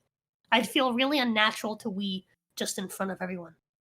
But if you're paying hundreds of pounds for a show and are queuing for hours to be mere meters from Rodrigo or Styles, it does make a warped kind of sense that you might take the nappy route rather than risk missing a song or losing your spot at the front. On TikTok, plenty of Swifties claim to have worn one to the Eras tour. And with shows of more than 3 hours, you'd assume even Taylor Swift took a loo break. But it's hard to track down anyone who will admit to a Guardian journalist that they wore a pit diaper in order to keep their coveted front row view. When Katie, a seasoned Swiftie, planned her route to the Eras Tour barrier, she forewent pissing herself in a crowd. Instead, she developed a hydration strategy that kept her show ready, but dry as a bone. I drank loads of water the day before, and then as soon as I got up at 4 a.m. to queue for the barricade, I had like 2 pints. I kept drinking until around midday, then had a hard cutoff. Energy gels, glucose tablets, and mid-show waters handed by security over the barricade kept her from passing out. A surefire way to lose your spot. No point in getting barricade if you faint during the first era, she added brightly. I'm so glad that I just never was even remotely close to anything like this culture. Yeah, the closest I got was I back when I was still playing baseball, I worked security at the Glen Helen Amphitheater in SoCal. And I worked security for like a bunch of different. I did it for like Ozfest. I did it for like a country music concert. I did it for I think it was like an R&B thing, which was the worst. And I was just like, first of all, half the team just took off their security shirts and just joined the crowd. They're like, "Fuck this! I'm just gonna have fun." But they were like giving us orders to like go like put out mosh pit fires and stuff like that. And it's just like they're just gonna start it again. Because it's like you can't just do that. But they gave us these little fire extinguishers. They're like smaller than normal fire extinguishers that you could like hang on your belt. And it's just like they expected us to just like break through a mosh pit circle, put out the fire, and then like bolt. And it's just like all we're gonna do is get our ass kicked, and then they're just gonna start the fire again. Like, this is fucking stupid. Yeah. Oh man. Fandom culture is exactly why historically, like growing up, I've always just enjoyed things for myself and never talked to anyone that likes the thing that I like. And like, for example, like I went to like a con some years ago, like I think like the year before I started VTubing, I went to a con with some friends in Miami. I think it's called SuperCon. It's in like Miami Beach. And my manager, right, who I went with, my game set manager, he was like, "Hey, they're having like a Ruby fan meetup. You want to go to that?" And I was like, "Absolutely not. As a matter of fact, where is it? You can avoid it. Where is it and when is it? We can be at the opposite side of the building when that happens." Because I want nothing to do with that. I want absolutely nothing to do with that. Because why? Fucking fandom people are fucking freaks. They're all fucking freaks. Doesn't matter if it's like a big show or some famous, artist, or if it's like it doesn't matter. It doesn't matter what the fuck it is. Fandom people are the most fucking like just delusional, like just brainless fucking retards you are ever going to fucking meet in your life. Yeah, these days. This is exactly like whenever someone's like, "Oh, you're a fan of this, but you don't know blah blah blah blah blah, and you don't know about all these fan theories, and you don't keep up with all the latest fan blah blah blah blah blah." You're a poser. You're a tourist. It's like, dude, I'm sorry, but you're fucking retarded. You're obsessed with this fictional fucking thing, and that's exactly why you're not fucking married, why you don't have fucking kids when you're like fucking 50 something. Like, damn, I feel called out, chat. I'm sorry. I'm sorry. But it's just like, it's like a lot of these fucking people, they're like, this is like the most important, serious thing in the world, and if you don't take it as seriously as I do, then, and you don't keep up with all the latest fan nonsense, and then you're a fake fan. It's like, shut the fuck up. You're fucking retarded. I remember when you're retarded, you're obsessed with some bullshit fictional fucking thing. Like, I'm sorry, but it's like, no, I am fully on the side of like quote unquote tourists and normies and whatever when it comes to this sort of thing, because these people are fucking freaks. They're fucking freaks. They fucking are. Yeah, I remember, like when I first started going to conventions, I tried to like see what all that stuff was like, because I was like, oh, maybe I could find people that are like share a common interest, etc., etc. I learned really quick that I was just like, yeah, everybody is a fucking psychopath, freak, dysgenic, fucking weirdo. I don't want to have anything to do with these people. And so after my first convention, I literally, now when I go, because I go to buy art. That's what I go for. And now, what do? I get my little art tube. I go in. I crisscross twice through all the art aisles. Usually once to like just kind of note like, I think I want to get that and that, but like you have like a budget. So you go through, once you mark out like all the different things that you're interested in buying, then you kind of look at your budget and then you go, okay, I'm going to get this. And then you do a second pass, you go back and you buy all the stuff. Buy the things you want, yeah. Yeah, and then I literally just do that though. I just crisscross and then I buy my shit and then I fuck off. Yep. That's it. I just do it in an afternoon or a morning, usually an afternoon, like on a Saturday or something. I'll try to go like on a Friday night or like on a Sunday morning. I don't go on Saturday because those are the most crowded days. And I get my art and then I fuck off. I don't want anything to do with anybody involved in fandoms. Yep. None. Yep. They're all freaks and weirdos. The soonest I can get the things that I care about for my own personal enjoyment of this thing that I like, and get away from the adult children that are obsessed with it and make it their entire fucking life, the better. Oh yeah, dude. I collect. Sometimes I do the Riot release like a card game, right? And I was like, I like collecting cards. And so I made the mistake of physically going to the store to try to get some packs, and I had to deal with like, because when you go to these stores and stuff like that, they have like gaming tables set up, and it's always like the most obese people you've ever seen in your life sitting at these fucking tables. You know what I mean? I don't understand like, and it's like, I realized and I learned, I was like, fuck, I forgot I hate these people. And so I've only ever bought online. From then on, I was like, God damn it. I don't want to be around any of these crazy people. I get that. I once went to like a huge like comic store that had like figurines, it had like 40K stuff, it had like D&D stuff, all sorts of stuff. And like tons of like collectible statues and stuff from like different cons that they like kind of like were able to keep. Essentially, and they had them like on display at the store. It was really cool to like walk around and stuff. But like, I had to try so hard to not make eye contact with anybody because everybody wanted to like walk up and like tell you, be like, "Oh, you like this thing? You're also shopping in the aisle that I'm shopping in." Let me tell you about all the fucking like nerd shit that I fucking care about. They all have main character syndrome. Every single one of them has main character syndrome. And you want to know about all my fan theories and all of my blah blah blah. And oh my god, let's like talk about it. It's like, no, don't fucking talk to me. You're fucking weird.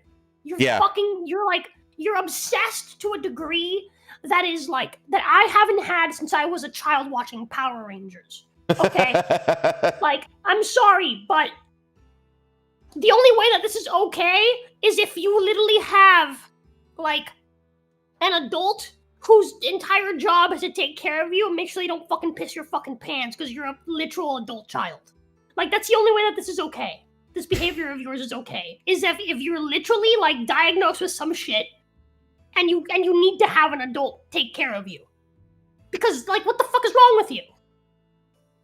Yeah. Like, no, I don't know you. I don't want to talk about you. I don't give a fuck about your fan theory.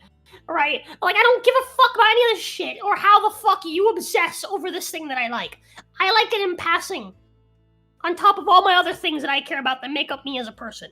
Okay? This is an interest that I have. This isn't my fucking life. And I don't need you to fucking come and try to make it my life. I don't care about it as much as you do. Go talk to someone else that does. Yeah. Because it's just you literally have to wear like fucking like horse blinds to avoid these fucking people. Because if you make eye contact, they're like, oh, like fucking hell, man. Well, it's sort of like a lot of the people, they go to like these places like specifically to like try to show off how much of a nerd they are and stuff like that. Oh yeah, everyone wants to be the top nerd. Yeah, and exactly. I'm just like, fuck off, all you people. You're all fucking losers. Like, I know all about the secret stuff that's in the back of the Did book. you know that in season 3, episode 6, my second cousin, twice removed, did the voice of the zombie?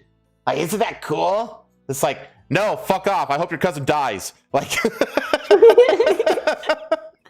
It's like fucking hell, man. Like, it's like it makes it so much harder to enjoy anything when you have someone breathing down your neck telling you what parts of it you're supposed to enjoy, what parts of it are bad, and what parts of it you like. It's like, fuck off. Just let me enjoy this for myself. Don't talk to me. Like this is why it's like I have like a really hard time like sharing my hobbies with other people. Right? Like I very rarely talk to Chad about anything that I enjoy. Because I know Chat's gonna be like, blah, yeah, actually you shouldn't like it because blah, blah, blah, blah, blah. This is also why I'm unapologetic about the fact that I liked The Last of Us 2. It's like, I don't give a fucking what the fuck the problem is with it. I thought it was good and I liked it. You can go pound sand if that hurts your feelings. I don't care. Like, it's like, I loved it up until the second I went online to go, like, type, to make a tweet about how much I liked it, and then immediately found that everyone was like, actually it's bad because blah, blah, blah, blah, blah. It's just like, did we play the same game? Like, well, the only thing that people complained about in that was like the butch lesbian character who kills off Joel like pretty early on in the game. Like, that's yeah, like everyone's like, oh, but Joel got killed by a butch lesbian. So Yeah. The game sucks. It's like, dude, they made the butch lesbian the villain. What the fuck are you mad about? yeah, nobody. Well, the thing is, like, nobody ever complained about the actual gameplay of that game. No, the gameplay is fantastic. It's just the story. Phenomenal. I also don't mind the story. It's like, oh, at the end, Ellie, like, it's like people just don't like when the game has a bad ending for their favorite character. It's like, that's fine, but like, be an adult about it. Come on, you know, like it's okay. It doesn't, not every series has to have like a positive ending. Like, life isn't always sunshine and rainbows when the fucking when the fucking book cover closes at the end, and that's okay. And that's part of what I liked about it. You know. Like at the end when you get to play the guitar, but like Ellie's fingers are fucking broken. All broken, so she can't play it. Yeah, that's basically how the game ends. Yeah, exactly. But you can still play the guitar. You can still sit there at the ending, and you can still learn how to play around it. You know, and it's just like, it's like, yeah, I don't know. I think there's something like beautiful and like artistic about that, which I personally enjoy. If you don't, that's fine. Now I know that, and now I know not to like even try to argue with anybody about it because everyone's a fucking freak when it comes to any sort of fucking media. Everyone like has like really intense feelings about it. It's just like, fucking okay, fine, enjoy it or don't, I guess. But it's just like, yeah, I don't know. Like, it's like that's a big reason why I just enjoy things for myself typically, and I don't try to argue with people about the things that I enjoy because it takes away the enjoyment for me to argue with someone who's just looking for something to bitch and moan about at the end of the day. Back to the article. Yeah, sorry. Anyways, there's a long tradition of people, mostly cis men, let's be real, pissing into pint glasses in crowds. Yeah, women are doing that. Yeah, they don't really. women don't have the hose physiology to be able to do that. Hold on. The only reason it's mostly cis men, okay, is because trans women, okay, are simply fewer in existence, okay? Just saying. I think cis men and trans women, if we did it per capita, would do it equally. Just saying, because they're all men. I mean, yeah, that's just... But yeah, so yeah, I mean, yeah, if you have the fucking hardware to fucking piss into a fucking glass or into a bottle, then yeah, you're gonna fucking use that shit. Sorry, Swifties. That's not my fault that you weren't fucking built with a fucking hose to spell your liquids in a controlled manner. You fucking stupid freak bitch. Maybe you should use a fucking suction cup on your coochie and fucking just extend that fucking shit. Oh, they can see the funnel. Yeah, dude. I mean, not even that. I mean, there is a hose in there. You just gotta bring it out. You just get like a big ass fucking dildo and just fucking, just pull that shit out of you, and then you're concert ready. That's All fucking, right? If you were a real fan, if you were a real that Swiftie, motherfucker. okay, yeah, exactly. If you were a real fan, if you were a real Swiftie, you would prolapse your fucking coochie so that you can piss in bottles at concerts. That's what a real Swiftie is. The no true Scotsman fallacy has spoken. Only true Swifties prolapse their pussies so they can piss into bottles in the front row. That's what true Swifties do. That's right. If you don't do that, you're not a true Taylor Swift fan. Fight me. And one particularly horrifying Primavera crowd directly onto my friend's leg. What the fuck, fellas? What are we doing, man? I know we have the hardware, but the hardware is supposed to be for you to, transfer the fluid from one sack into a different one. Okay, you're not supposed to just let it out into the fucking wind. You stupid fucks. Concerts by U.S. psychedelic rockers, Fish, have become notorious for fans supposedly pooping with gay abandon since an infamous incident in 2015. You can see how it might happen in a boozed-up festival crowd or somewhere drugs are being liberally consumed. And perhaps the Fish experience is so transcendent, it elevates the listener outside of the workings of the gastrointestinal tract. Or desperately, fans could argue they are counterculturally rejecting toileting norms. Kill these people. Though this behavior is actually relatively mainstream. Urination was apparently rife as far back as concerts by Frank Sinatra and the Beatles. Side note, Brother Doom, he tried to use the clip function. That's not going to work because it's, I guess, like, we should get clip function working on this show, shouldn't we? We should, yeah. Because we should get our rants posted as separate like shorts on this. I agree. On this channel. Okay. There's some crappy stories you have to like. That is kind of the point, though, isn't it? Yeah, this is the last one, though, thankfully. Wait, what? This is the last story? No, this is the last poop-related story. I lined them all up because I couldn't believe it. I was like, I'm always looking for segues. And I was like, God damn it, we have like multiple poop stories. What a great comeback show this is going to be. If you are minded to just let go, the potential for it to backfire is huge. I tried this with a sanitary towel and didn't work, confesses one gig goer, insisting on anonymity for reasons that will become obvious. Let's call her Fiona. She and a friend had traveled to see Arctic monkeys in Finsbury Park in 2014. Fiona was a sprightly 15-year-old who had got her hands on a bottle of rosé and reached the barrier right in the front where Alex Turner and co. were soon to be asking, "Do I want to know?" The answer here is an emphatic, "No, you don't." I was determined to stay there, she says, bodily functions be damned. I had some sanitary towels in my bag, so I thought I could discreetly wee into one, but it just overfilled because, unsurprisingly, pads can't hold a rosé-induced wee worth of liquid. With huge wet patches all down her black skinny jeans, she had to shimmy her piss-soaked way out of the crowd to find a portable toilet to deal with everything. The worst thing was, when I tried to squeeze back through to my place, no one believed that my friend was waiting for me at the barrier. It's hard to believe that really was the worst thing about the situation. Yeah, the worst thing is she couldn't get back to the front. Yeah, it's like, you already fucking pissed yourself. You might as well fucking stay, you dumb bitch. Yeah, it's like once the job is done, like you're like, it's done. Like, you might as well stick it out at that point. Toilet troubles are one thing, but just getting barrier is the first place. In the first place is the whole of the matter. Harry Styles fans queuing at the heat wave had numbers written in Sharpie on the backs of their hands as part of the fan-run system that is supposed to ensure that whoever queues the longest gets the best spots.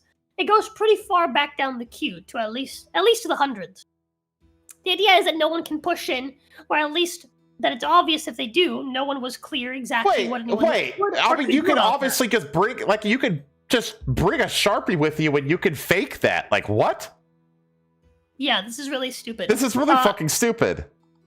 Hold on. I think what's stupidest is the fact that they don't just have, like, placements for people when they at the queue. Get tickets to get. Yeah. Like, you should just have a queue system for this so people can get their spots. And then you use, like, we already have tons of, like, those, like UV marker stuff that we use for all sorts of things. Or, like, even, like, just wristbands or whatever the fuck. I don't know. You can print them out. There's so many different ways to actually control this. The fact that, like, you know, it's like, I'm sorry, but if you're dealing with this at every fucking concert that you fucking, like, host, you'd think you'd have it figured out by now that the people that come to your shows are fucking animals. Okay? And that you have to fucking tag them like fucking animals. You know, you have to herd them in a certain way and have them in certain positions, otherwise they're gonna fucking be freaks about it. So if you want people to be able to use the fucking bathroom and then come back to their fucking spot, yeah, obviously you need to have some sort of UV marker and, you know, have people that whose job is to essentially direct traffic in and out of the fucking mosh pit or whatever the fuck, right? In and out of there's a standing room, there's a standing pit, but then there's the barrier, which is like the front against like the barrier, right? So there just needs to be, and that's like the coveted positions that they're talking about here. But it's just like just have one guy on each side that just like, and you just have, like you said, like a special wristband or something like that. And yeah, that guy, get back in, that guy notices you trying to get back in, trying to get past people, checks your wristband, be like, oh, this person's supposed to be at the front. Yeah, and then that guy, you know, make sure it's just like a big burly guy. Just make it a big burly guy, security guy, and he could just like. Yeah, he's just like, all right, move. Yeah, you know, let this person in. Yeah, that's it. Yeah, like it's not. It's not that difficult. Like, these people should be put on a list so they can't vote. I agree. I 100% agree. Ear tags like cattle. Yeah, that's right. Tag them like cattle. Fucking brand them. Fucking. That'd be especially appropriate for like country music concerts. Like, oh my god, look at my arm. I have all of the brands for all of my spots at all the concerts I went to. Okay, this is my brand sleeve. I'm starting my second one. Like next show. Oh my god, I'm gonna get my first brand on my right arm. I can't wait to have my right arm also be fully branded with all of my spots right by the barrier.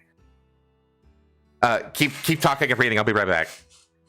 Yeah, that I could totally see these people having that as like a thing, like that being like a thing where people like if we did that, it would be like something that they would be like, yeah, that's right. I got the best seats, or I was right by the barrier. I was spot number 3. You know, like. It's right there. You can see the brand right here on my arm. It's permanent. Like, these people would wear these like battle scars that they'd be proud of. Oh well, I mean, if there are people who literally got tattoos about the time and date and place when they got their COVID vaccine. Like that's real. So if people are dumb enough to do that, they would absolutely be cool with getting get a small brand or something like that. What the fuck, man? People like, there's a lot of people out there where you just like wonder like how they're like alive. You know what I mean? Like they seem too dumb to be able to survive like day to day. Like, how are you alive? Anyways, some obvious flaws in the system. I could have written a number on the back of my hand and strolled to the front. And who could deny me? That's what it's I an said. honor code that some people just don't abide by, even in England. The spiritual home of queuing. Videos of the walk into the stadiums for style shows often become popular on socials. The ones from the night I investigated had just as much panicked jostling and yelling as there would have been without the numbers. Fans of all stripes have always staked out venues to sprint in and nab a space at the front. The forthcoming documentary, Metallica Save My Life, shows Metallica Save My Life shows the every man for himself combo tactic of camping out and then legging it.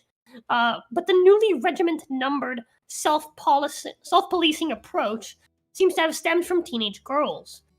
Anecdotal evidence suggests these roll calls, as fans call them, started proliferating in the mid-2010s. Fans policing the order in which they are in queue to get into the venue first has always been a thing.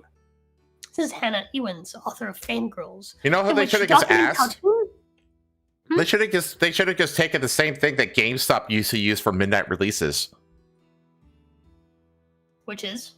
Well, they would go out and like give you like a little wristband or like a little thing. They would like stamp your hand, like saying that like, you know, you're in this line here and you have a right to one of the copies. Maybe yours didn't, but The way we did it was so obviously we have like midnight release parties, uh-huh. and then when it came time to actually like when it came close to midnight, right? You would Like, we group would out have- people so yeah, that the so store we'd have everyone could start lining up outside. yeah, you had to follow Typically, like right, fire as code. as people arrived, right, for their midnight release thing, right? We would give them like we would mark their receipt with a number. Right, yeah. So then after the midnight release party, right, once midnight came around, right, because the midnight release party would start around like 11 or like 10, and we just hang out, eat pizza, play games, maybe we'd host like a tournament, whatever. Right. Stuff like that, right, on like the local like test machines. Because like obviously the GameStop back then we had like in-store machines that you could like test the consoles on, that you could like play on. Yeah, there were demos. Yeah, exactly. The demo machines. We'd host like little tournaments in, like the demo machines, or like the manager would bring his like own console and we'd connect it to like the TV there, and we'd all play, whatever, right? And then once it became midnight, everyone would go outside and line up in the order of the number that's already on their receipt. Right. Alternatively, something some GameStops would do is that whenever people would come in, the way we'd do it is that when you came in to pay for, if you paid for your copy in advance, we'd put a number on your receipt. That's what we do. So on your receipt, it shows that you finished paying off your game, you finished paying off your pre-order, and so we'd only put a number if you finished paying off your pre-order in advance. So if you were planning to pay at pickup, you don't get a number. You line up in whatever order you can after everybody else. Okay. After everybody already prepaid. Right? So that was a way of getting like sort of like, if you already paid in advance, you get your shit. Right? So that's something else that we do.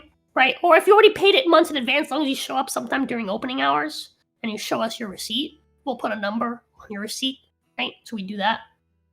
Yeah, my GameStop just gave groups based off of like how many people were allowed inside at one time from the fire code.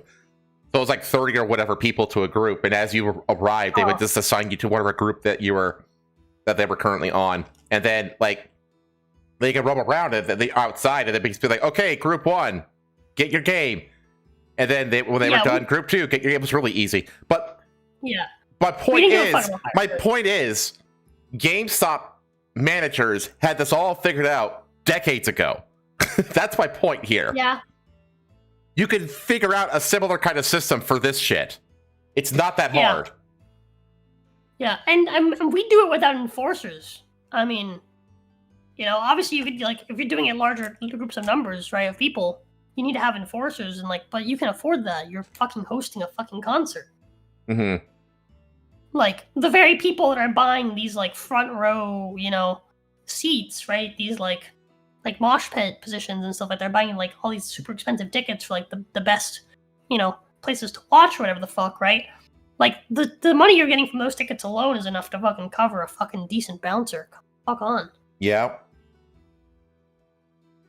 Where was I?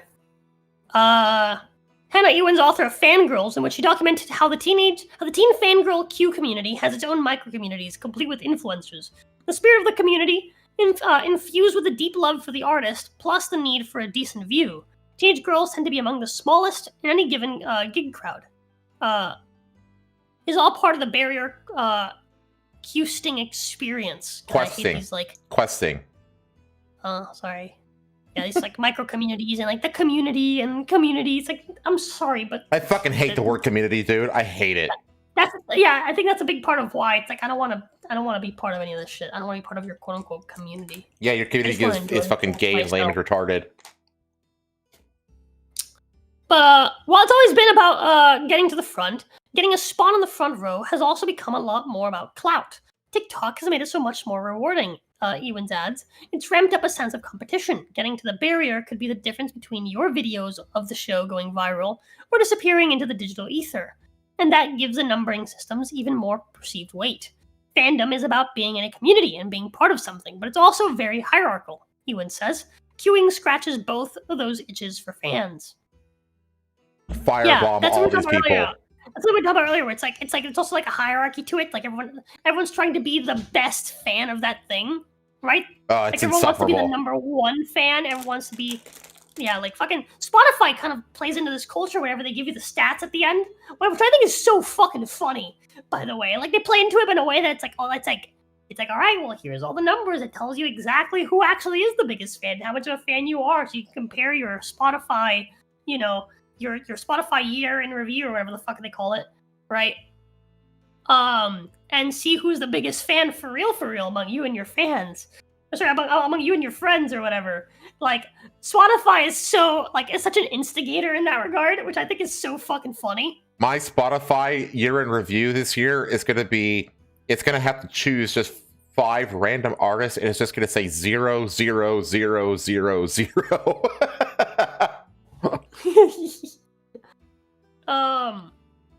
But yeah, dude, like I think there was a time in my life where my Spotify would show me that I was like the biggest fan of all my friends of like Eminem, for example. Right? And it's like yeah, but like so what? I just listen to him a lot. Yeah. And like doesn't matter. It's so fucking stupid. It's so fucking retarded. We'll never forget the fan is short for fanatic. And it's like, Yeah, I don't want to be in a community of fucking fanatics. Yeah, I agree. But anyways, some artists have made it clear that fan-run queue systems will not be entertained. Yeah, sorry, it has to be absolutely insane or not at all. Bring Me the Horizon's Manchester gig earlier this month, which had no barrier at all, just free-flowing rockers right up to the stage. The FAQs included a note: queuing will begin from 10 a.m. on show day. Fan numbering will not be acknowledged. Order of first entry will be selected at random. The band... This is so fucking dumb. The band and promoter would not comment on the decision, and whether or not it had any effect on the toileting habits of the crowd is unclear. Fandom's starting to push back against fan-made queuing systems too.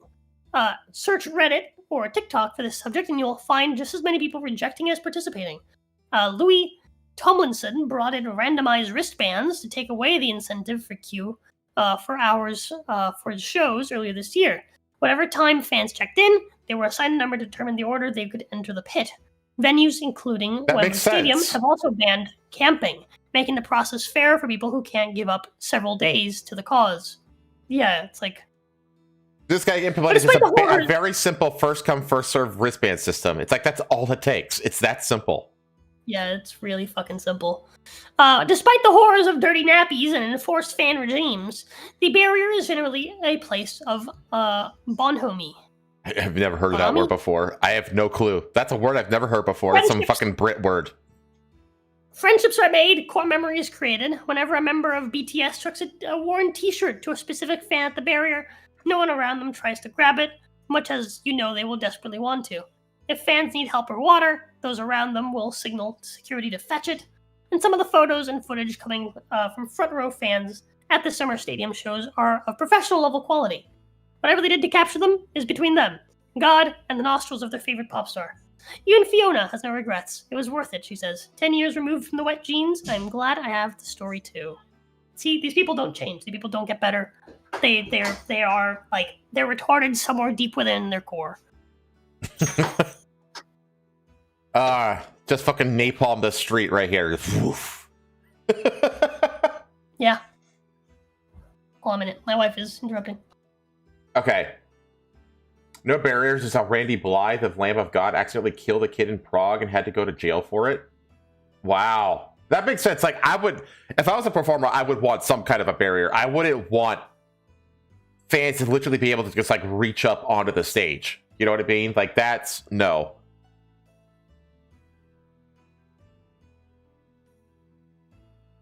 %90 of the use of the word community is commie gobbledygook. Correct. Yeah, community is like so overly used. Anybody who uses community like a lot, that's like a huge red flag.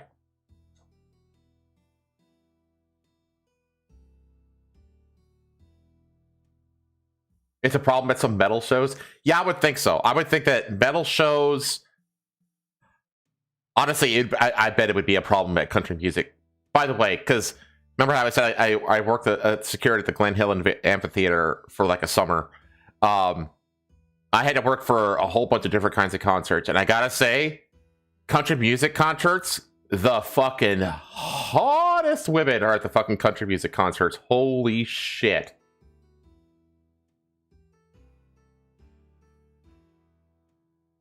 Most are cool about it, don't storm the stage, but there's always one. Yeah, that's the thing, is it only takes one to ruin it.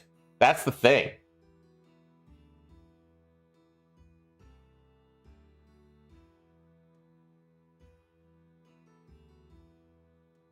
I guess it kind of depends on the bit.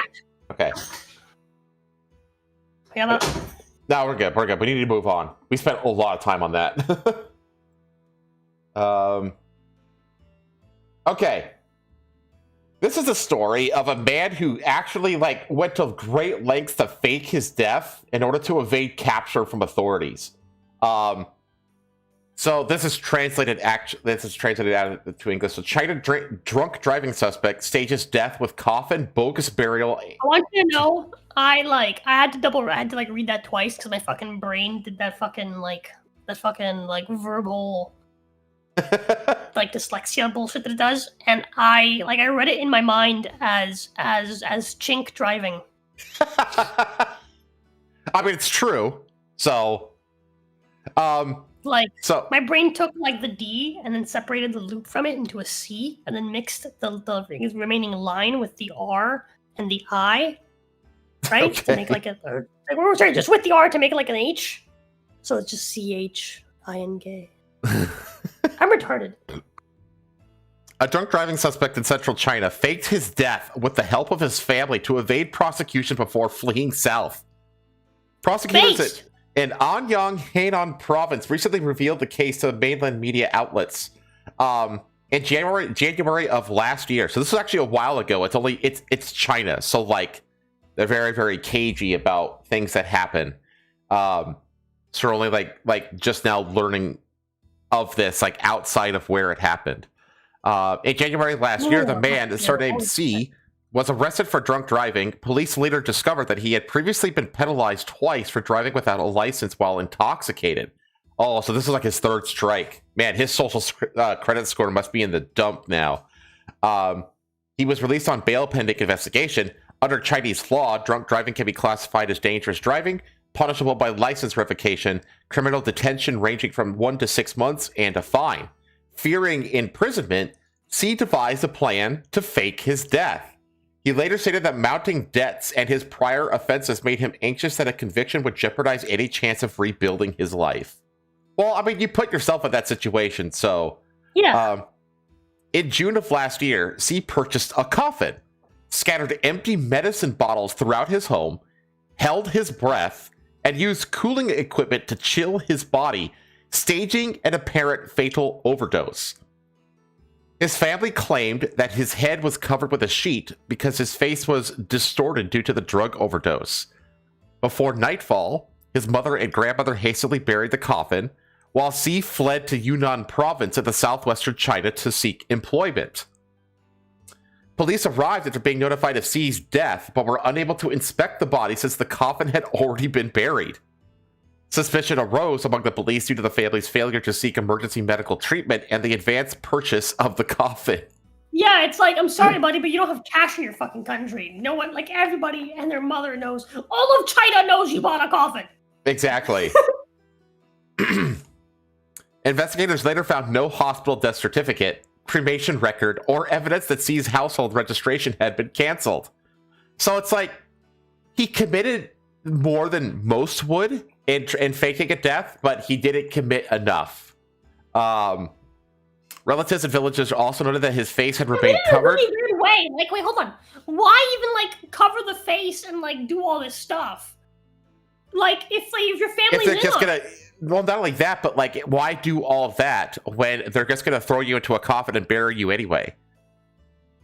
Like, no Well, one. so that they didn't bury him in the coffin. Like, why do all that if nobody of importance is gonna check your body? Like, Right, the whole point that's of what- like having you have a towel over your face and have your body be chilled and all this stuff. It's to make people is so when think the you cops died. come around, yeah, so when cops come around and they inspect your body, they're like, oh yeah, he's dead. And then they move on. And then after they're gone is when you wake up and you go like, ha, I got him. You Well, know, the thing like, is that like, now I they're run gonna- away. It's just like He- you skip the part where like, you know, chilling your body is supposed to convince somebody other than your family who's already fucking in on it. well, not just that, Dumb but like, shit. they're gonna check your pulse. Like, and it's like, if there, I'm sure that there are ways. I mean, they do it. Yes. There are ways to like basically make it so that they can't feel a pulse, and they'll actually like declare you dead. But like, he didn't do that, and it's like it doesn't matter the way that you look. They're going to check your pulse. Like, they have to follow standard procedure to declare you dead. And it's like you said, why go that far if they're just going to like, if the You only can people who are imagine? if the only people You're who like- are going to you're like, observe yep, you are the people that who are he's already dead. in on it, and then are just going to fake bury you in a coffin anyway. Like, what? Can you fucking imagine if it's like, yup, he's dead, and your family's like, whew, okay, we can bury him now, yes? And like, no, we have to call the coroner to cut him up and double check how he died. Right? Oh, oh shit. Relatives and villagers also know that his face, or that after examining surveillance footage, bank transactions, and phone records, police concluded that C was alive and initiated a manhunt. C was arrested in April and sentenced the following month to 5 months of criminal detention and fined 20,000 yuan or $3,000. I mean, that sounds like he's gotten off pretty easy, actually. Yeah. You get, I don't know. Maybe I shouldn't say that. I was gonna say you get a longer. Never mind. On June 11th, police launched criminal investigations into his mother and grandmother on suspicion of harboring and shielding an offender. Well, yeah, they were definitely in on it. Faking one's death to evade the law is not only futile, but can also result in further criminal liability. Well, it is doable. You just gotta really know what you're doing. The story has since gone viral on mainland social media, accumulating over 10 billion views. One online observer commented, "Is it really so difficult not to drive after drinking?" So he went to extraordinary lengths to avoid charges, only to be caught in the end. His family thought that they were helping him, but they only made matters worse. Yeah, that's the easiest thing to do. It's just like, just don't drink and drive a third time. Nah, dude, just drink and drive and don't drive like shit, you dumbass. Drink and drive and don't get pulled over.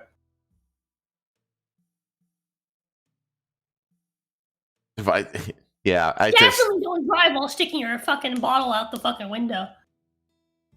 Yeah, scattered empty medicine bottles throughout his home, held his breath, and used cooling equipment to chill his body, staging an apparent fatal overdose. Again, for nobody except for his family who was already in on it. Unless they, like, he did it to, like, for them to take pictures to show the police that he was dead. That's the only thing I could think of. Why chill your body? The picture can't sense your temperature. Yeah, exactly. Well, I mean, maybe to, like, because if you chill your body, your skin color will change, you know? Yeah, I guess. But the thing is, it's like, Filters. it's also funny because, like, if like someone like in your family died of a drug overdose, you wouldn't like make sure that like the empty pill bottles and the pills were like still scattered around his body when you took the picture. You know, like.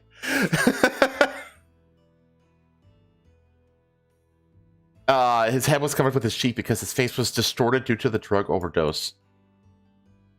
He didn't actually overdose though. Like, what do you know about? Well, the family is trying to convince the I get that, authorities but that he died of an overdose. I just think it's so funny. It's like, okay, now we're going to cover your face with a sheet, but just in case you check it, make a silly face. Well, that's the thing, though. It's like they already know what this guy looks like. He has an arrest record, so they already know what he looks like. So, like, it doesn't matter what your face looks like. Like, covering that up doesn't do anything for you. If anything, it just raises more suspicion. Hastily buried the coffin. Did they pre-bury the hole too? Or dig the hole, I should say. Anyway, that's kind of funny. He must have been drunk when he thought all this up. Yeah, Probably. man. Well, I mean, obviously he didn't evade escape because he didn't get in contact with NASA, who is looking for volunteers for long-term, year-long Moon and Mars simulation. This one's mine, I think. Oh, it's pays. But... What the fuck? Oh, come on! I'm getting hit with a. You have to pay for this. CNN. Hang on. Tisk. Let me see if I can.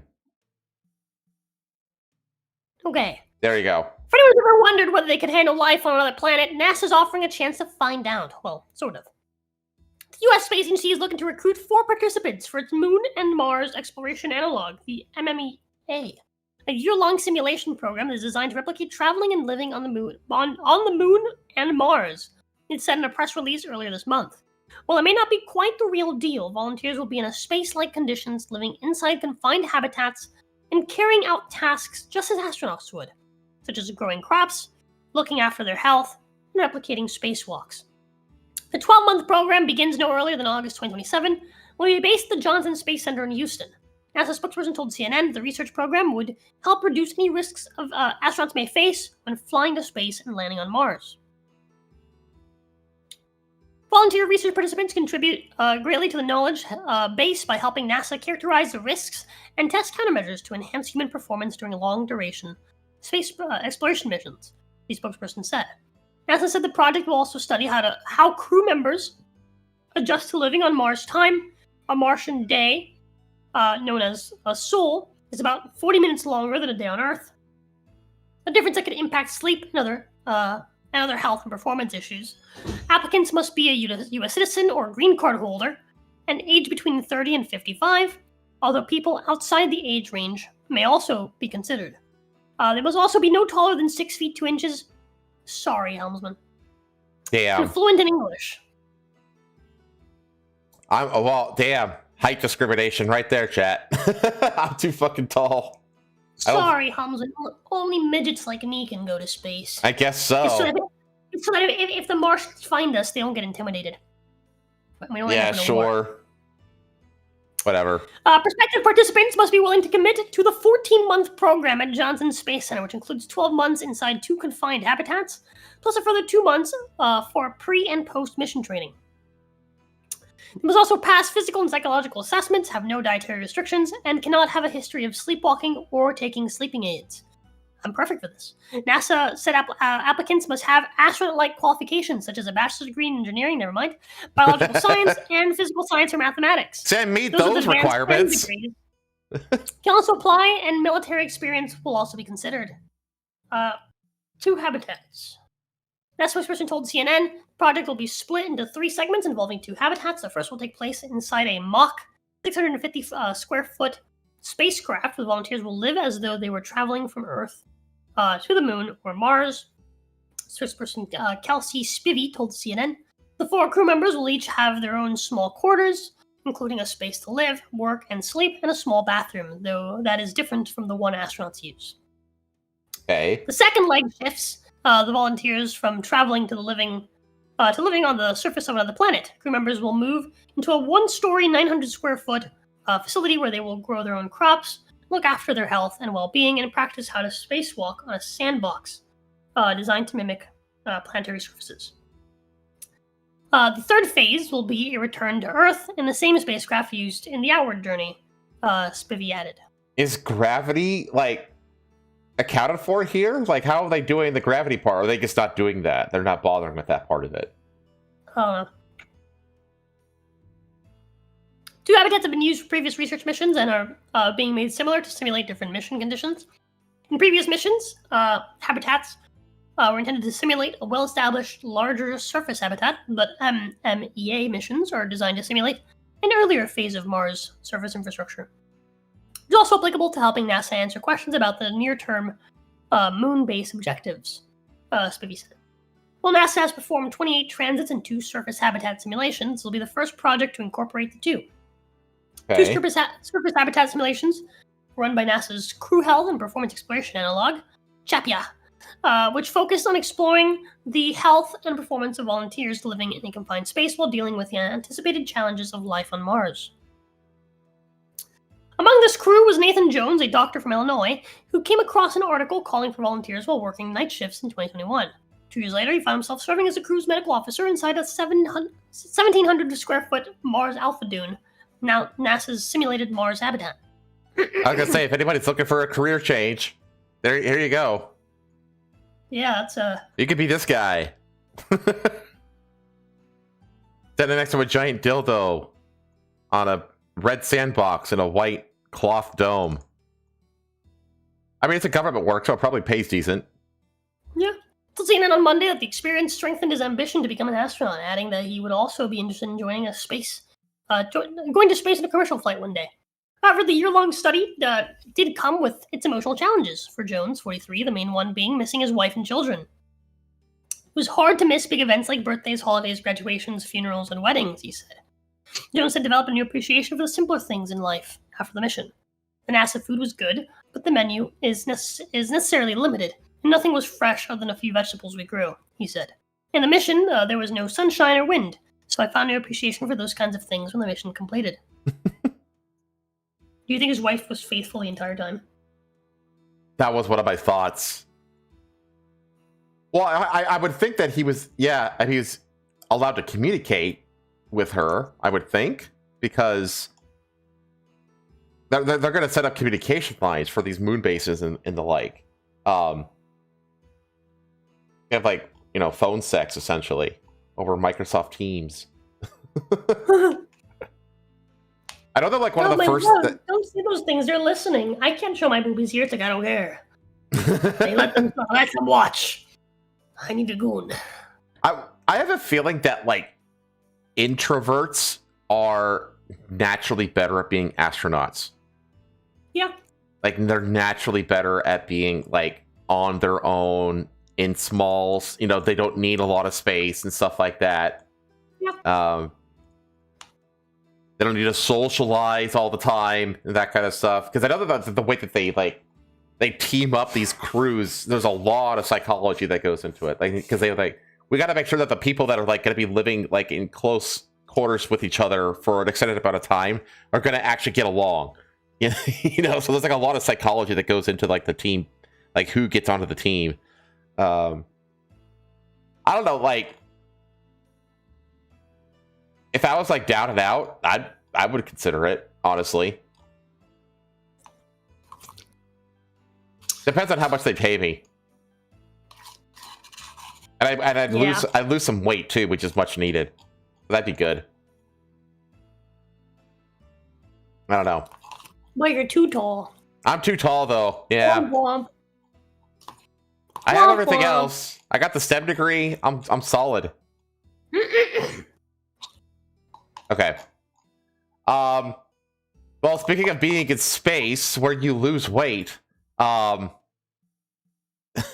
like that was the last segue I could come up with. After this, it's a free-for-all chat. Chinese weight loss trend of mixing tea with enemas sends many to the hospital. I heard about this.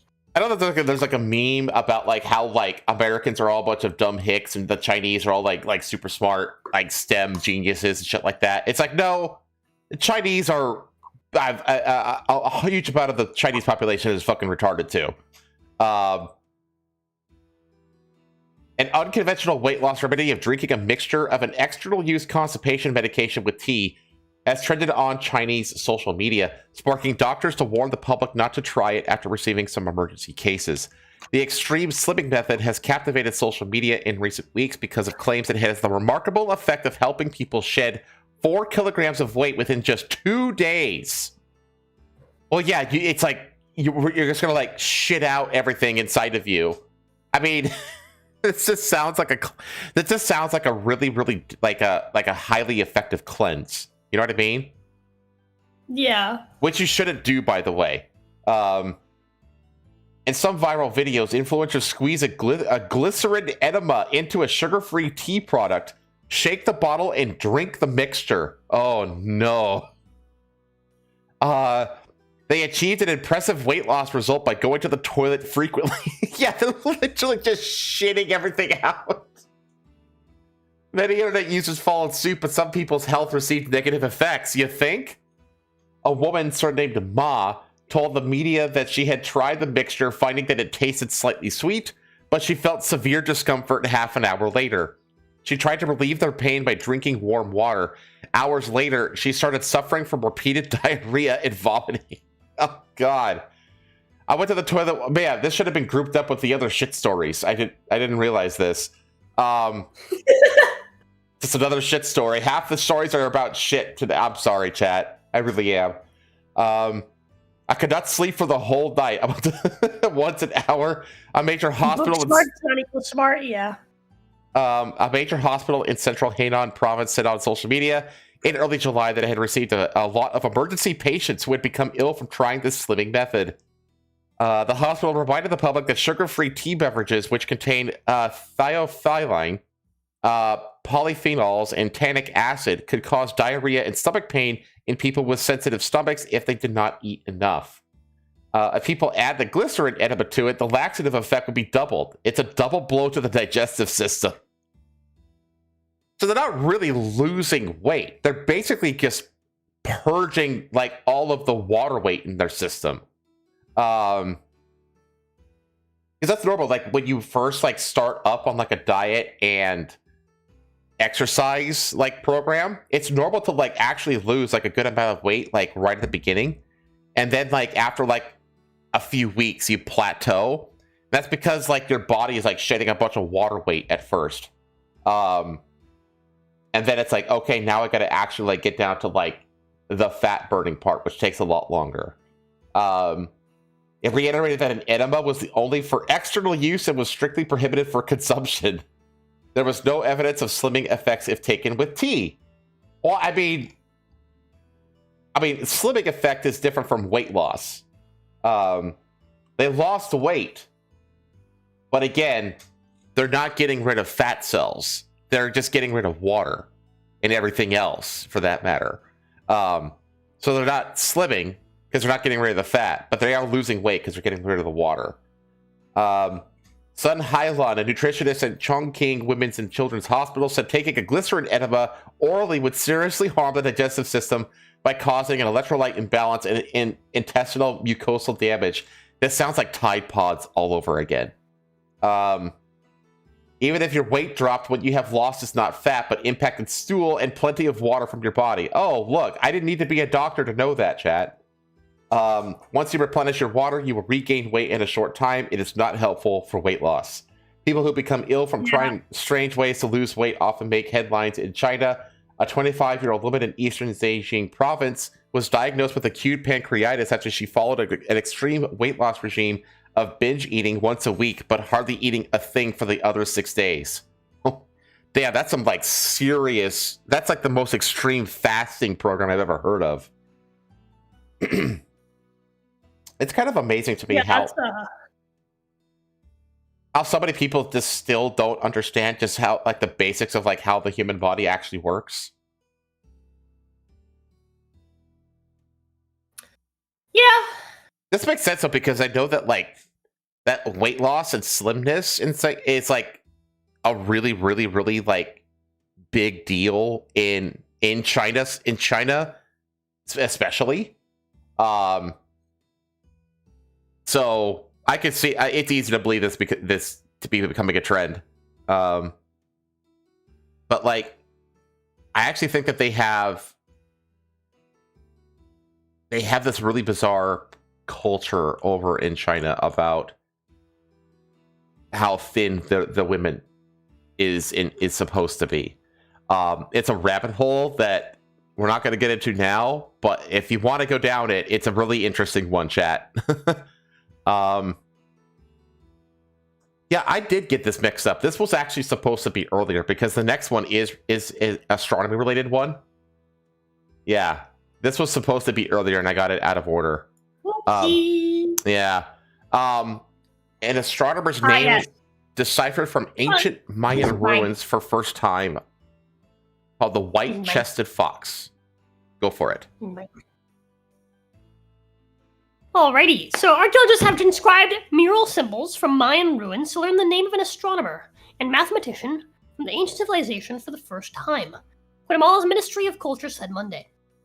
The name white-chested fox was found in drawings dating from 400 BC to 900 AD at the San Bartolo Zultun archaeological site on the Mexican border.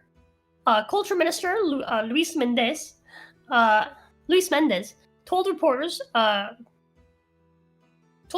researchers at Zultun unearthed a complete mathematical and astronomical formula authored by Sak Tan Wax, which translates to white-chested fox.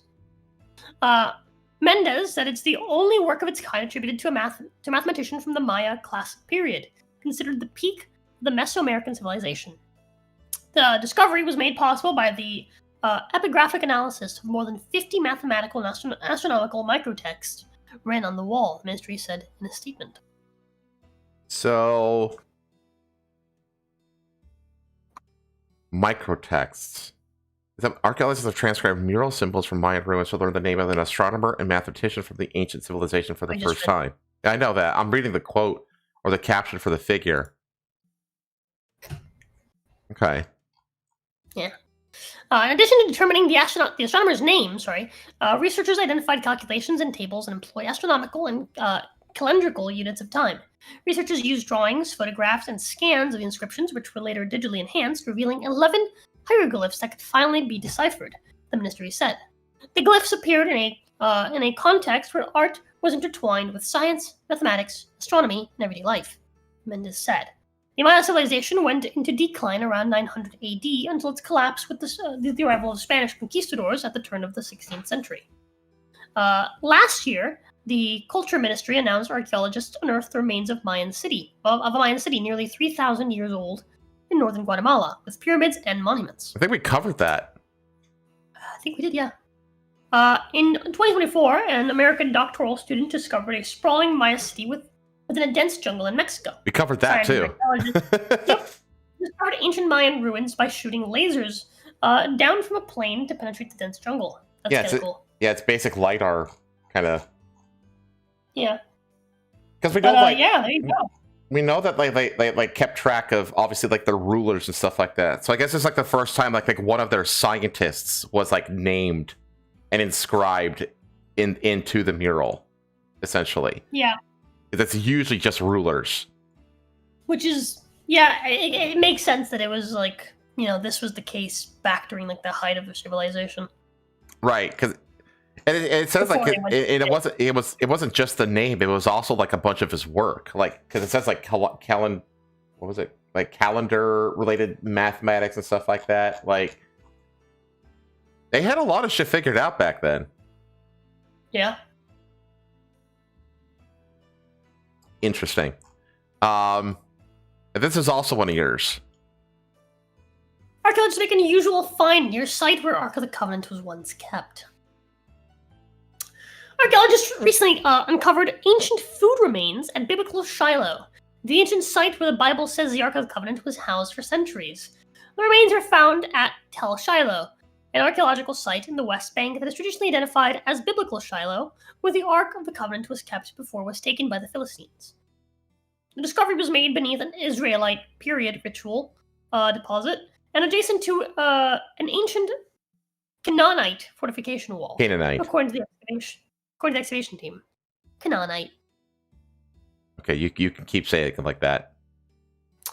A significant early Christian church emerges beneath former... That's something else in their story. That's a different article. 2 of the jars contained olives, while a third held lentils, according to archaeobotanical analysis. And one of the vessels contained some 500 burned olive pits. The olives in the jar were likely preserved in oil before they were burned thousands of years ago, said Scott Stripling, excavation director and president of the Near East Archaeological Society. Okay. Stripling, who is based in Texas, told Fox News Digital that some sort of accident likely started a fire and ended up preserving the olives for thousands of years. Once it started on fire, then it caught that whole area on fire. He said, "That's what it appears to me, but next year we'll have to excavate a broader area to better understand exactly what it was."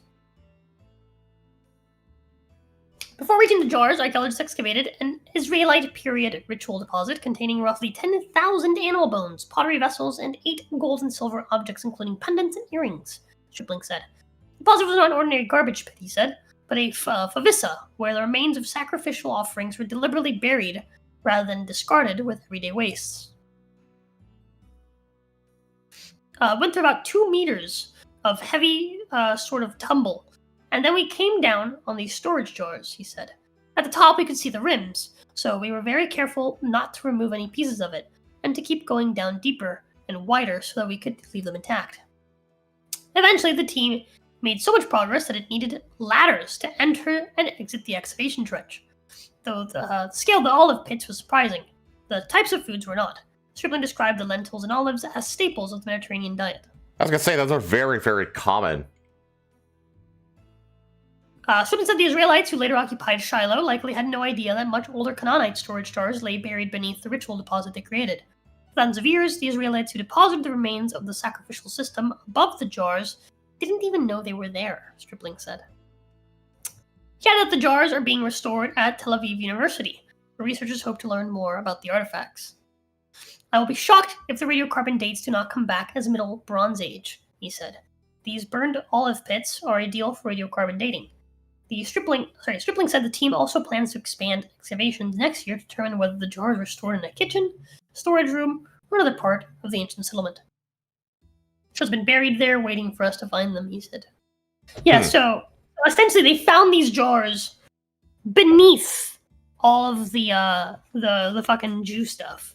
So this is stuff that belonged to the people that were there before them.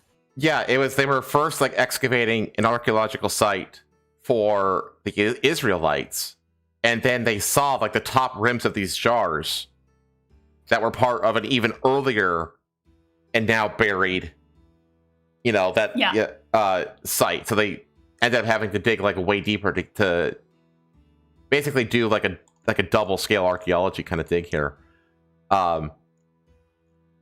That's kind of wild, actually. Yeah. How it's kind of amazing just how much shit is just buried out in the Middle East. Like, yeah, there's a lot of really like crazy old shit, like pre-biblical kind of stuff, like these like the ziggurats in like Iraq and shit like that are something like they're like 6,000 years old or some crazy shit like that. Like, and there's still like you can go there and you can find fucking like inscriptions on rocks that are just crumbling off of the walls of these structures that are like literally 6,000 years old. Like these would be like considered ancient by biblical standards. It's pretty wild how this stuff is still around, and yet when you go to Chicago and you look at a house in a neighborhood that's been abandoned for like 20 years, it's been completely overgrown and destroyed by the earth. Yeah. They just don't build them like they used to, I guess. I was just thinking that. Speaking of the Middle East, here's some whiplash for you. Pakistan syndicate allegedly smuggled human placentas. What? The fucking what is the endocrine something like that? It's like the magic baby juice that the elite lizard people drink out of fetuses to maintain eternal youth. It turns out that it's real. Pakistan is investigating a syndicate suspected of smuggling alleged human placenta from hospitals to make anti-aging injections. Yeah, see? I'm telling you, it's the endocrine. I think that's what it's called. Endocrine, chrome, something like that. Maybe I'm sure someone in chat knows what I'm talking about. The Federal Investigative Agency, FIA have accused the ring of buying 200 kilograms or 440 pounds of the organ from various hospitals each month. They dry and process them before shipping it abroad. Wait, they're buying it? Yeah, which means that the hospitals are in on it. During a raid in Islamabad last week, officials uncovered 500 kilograms of what is believed to be human placenta at an illegal processing facility, leading to the arrest of 5 people. Photographs. Hold on. What's legal about it if they're fucking buying it? I figure it's like organ harvesting in a way, isn't it? Well, the placenta is like buying- just but it's discarded, isn't it? It's just Yeah, that's what I'm saying. It's like, so they're buying human waste from these hospitals. Like, and then is selling it illegal to do that? Like, I guess so. what are the laws against this? Because they're not getting it from like they're not grave robbing, Right. right? They're not stealing it like Tyler Durden style, Yeah. who was like stealing the. Yeah, remember, like- he was like all the fat from the liposuctions, you know? Yeah. It's But- like they're not stealing it. They're not harvesting it from people who need it. Like they're not kidnapping people to take their organs and shit, right? Like they're buying a waste product from hospitals that they're just gonna throw away anyway. Treating it and then reselling it. Is the illegal part that they're just like they're handling a biocontaminant? I guess. Like That's what I would think. Some kind of like you're not allowed to have this like you just process human waste for resell, I guess. Well, okay. Well, what fucking license do you fucking need for that then? It said Is there a license for this? it said it like- was like- it said it was inside of a house which has been quote converted into a facility for storing and processing placenta. Okay. Is the only thing that they're actually doing illegally is the fact that they don't have some sort of like scientific Do you got a license for that placenta deal? license? Like, yeah, like what the fuck is happening right now? I fail to see what the problem is. I mean, if Gwyneth Paltrow is allowed to make billions selling her fucking fraud product, that goop shit, Yeah. then these people should be allowed to sell these fucking placentas that they completely purchase on the up and up. Yeah, like what the fuck? I can't believe I'm saying it, but these Pakistani men have done nothing wrong. Right? Yeah, the words that have never been said together before. Separately, FIA officials on Wednesday intercepted a 100 kilogram shipment of the human body tissue at the Islamabad airport that was bound for Vietnam. The 5 suspects brought the placentas from hospitals to in Islamabad in Rawalpindi at about 800 rupees per piece. Wow, for $3. They were getting this shit on the cheap, bro. Holy fuck. Well, it's literally garbage. Like, I know. They were meant to be exported to be made into anti-aging injections, each of which would cost 700,000 rupees, or about $22,530. The agency believes that the syndicate's operations extend beyond the capital into other large cities like Lahore, Peshawar, and Rawalpindi. It is also investigating immigration officers, waste management companies, and hospitals for possible complicity. Well, it looks like the hospitals are definitely complicit. I mean, yeah. In Pakistan, those found guilty of harvesting human organs for commercial purposes. But they're not harvesting them. But they're not harvesting. They're purchasing a waste product. Like, what the fuck are we talking about Could right be now? jailed for up to 10 years and fined up to 1 million rupees.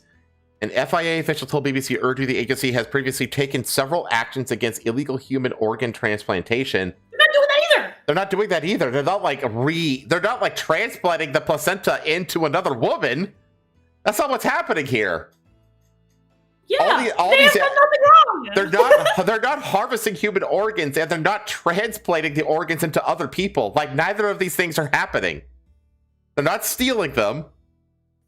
I mean, I fail to see what they're doing wrong here, but this is the first case involving an organized international network dealing in human placenta. The 5 suspects had initially claimed that they were handling sheep's placenta, but said upon further interrogation that it was human placenta, officials say. Sadaf Tariq, a gynecologist in Pakistan, says that there are strict regulations around the disposal of placenta, which is considered highly infectious medical waste. Okay, there it is. It's like we thought. Yeah, I think we thought. It's like a bio-waste thing. Yeah, that's the only thing. So if they set up a system to like safely process this stuff, would they then like be like okay? Yeah, what do they have to do to be okay to do this? Because I mean, this sounds like a great business. Right? You buy garbage for $3 a piece, then you sell it for $3,000. Yeah, like, that sounds fantastic. For retarded middle-aged white women in America, basically. Yeah, this sounds fantastic.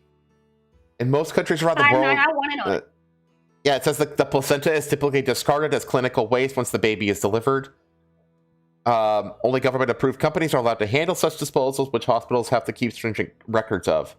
Excellent. The placenta is a temporary organ that we know what the placenta is. Some people believe that the placenta, which is rich in protein, iron, and fat, is nutritious for adults too. Is it like a thing for like pregnant women to eat it? Yes. Yes. Yeah. Exactly. And it's also been made into pills and injections that some say can help with tissue regeneration. Scientific. I mean, she wants to eat her placenta when she has her baby. Got Which it. I said, okay. Scientific evidence behind these practices vary as do regulations across the world. But yeah, look, all I gotta say is I think what makes it most like, how do I put this? What to me like really sells the conspiracy is the fact that we have so much government overreach related to the disposal of this particular thing. Like, why does the government care so fucking much about this particular organ to be like, yeah, only the people that we, choose can dispose of it, right? When they have no problem, leaving literally anything else to fucking third party. Like, the government rarely wants to spend money and have to, take initiative on something. So, like, why the fuck are they suddenly so like, oh, actually, no, only we can deal with this? Because people are making too much money off of it. Duh. I don't know. I think they want to control. Also, I think my browser just crashed. So only the elites can get the good old placenta juice. Oh my gosh, did everything crash? Holy shit. I mean, I can still see. Stream is still up. Okay. I can see your browser just fine. But yeah, I think the government doesn't want us to get our hands on placenta juice. Only the elites can have it. Yeah, they're kind of like accidentally like showing their hand here. The government is. Yeah, like there's like the placenta has too much power. It cannot be distributed. It's like how high quality brands, right? Like they'll try to destroy anything that they don't sell, right? Because if it ends up in like a flea market or whatever the fuck, right? Right. Then it devalues their stuff, right? So they're like, no. Well, their stuff is already trash. Like there's been like a bunch of viral videos of people like tearing apart like high-end brand goods and basically exposing how it's like it's made with the same like mediocre dog shit that everything else is made, but they just slap this fucking logo on it and it makes it worth it, and that makes it worth $2,000 instead of $20. Yeah, sorry, I'm reading the. You're reading ahead. Yeah, I know. Squeeze ass. This is.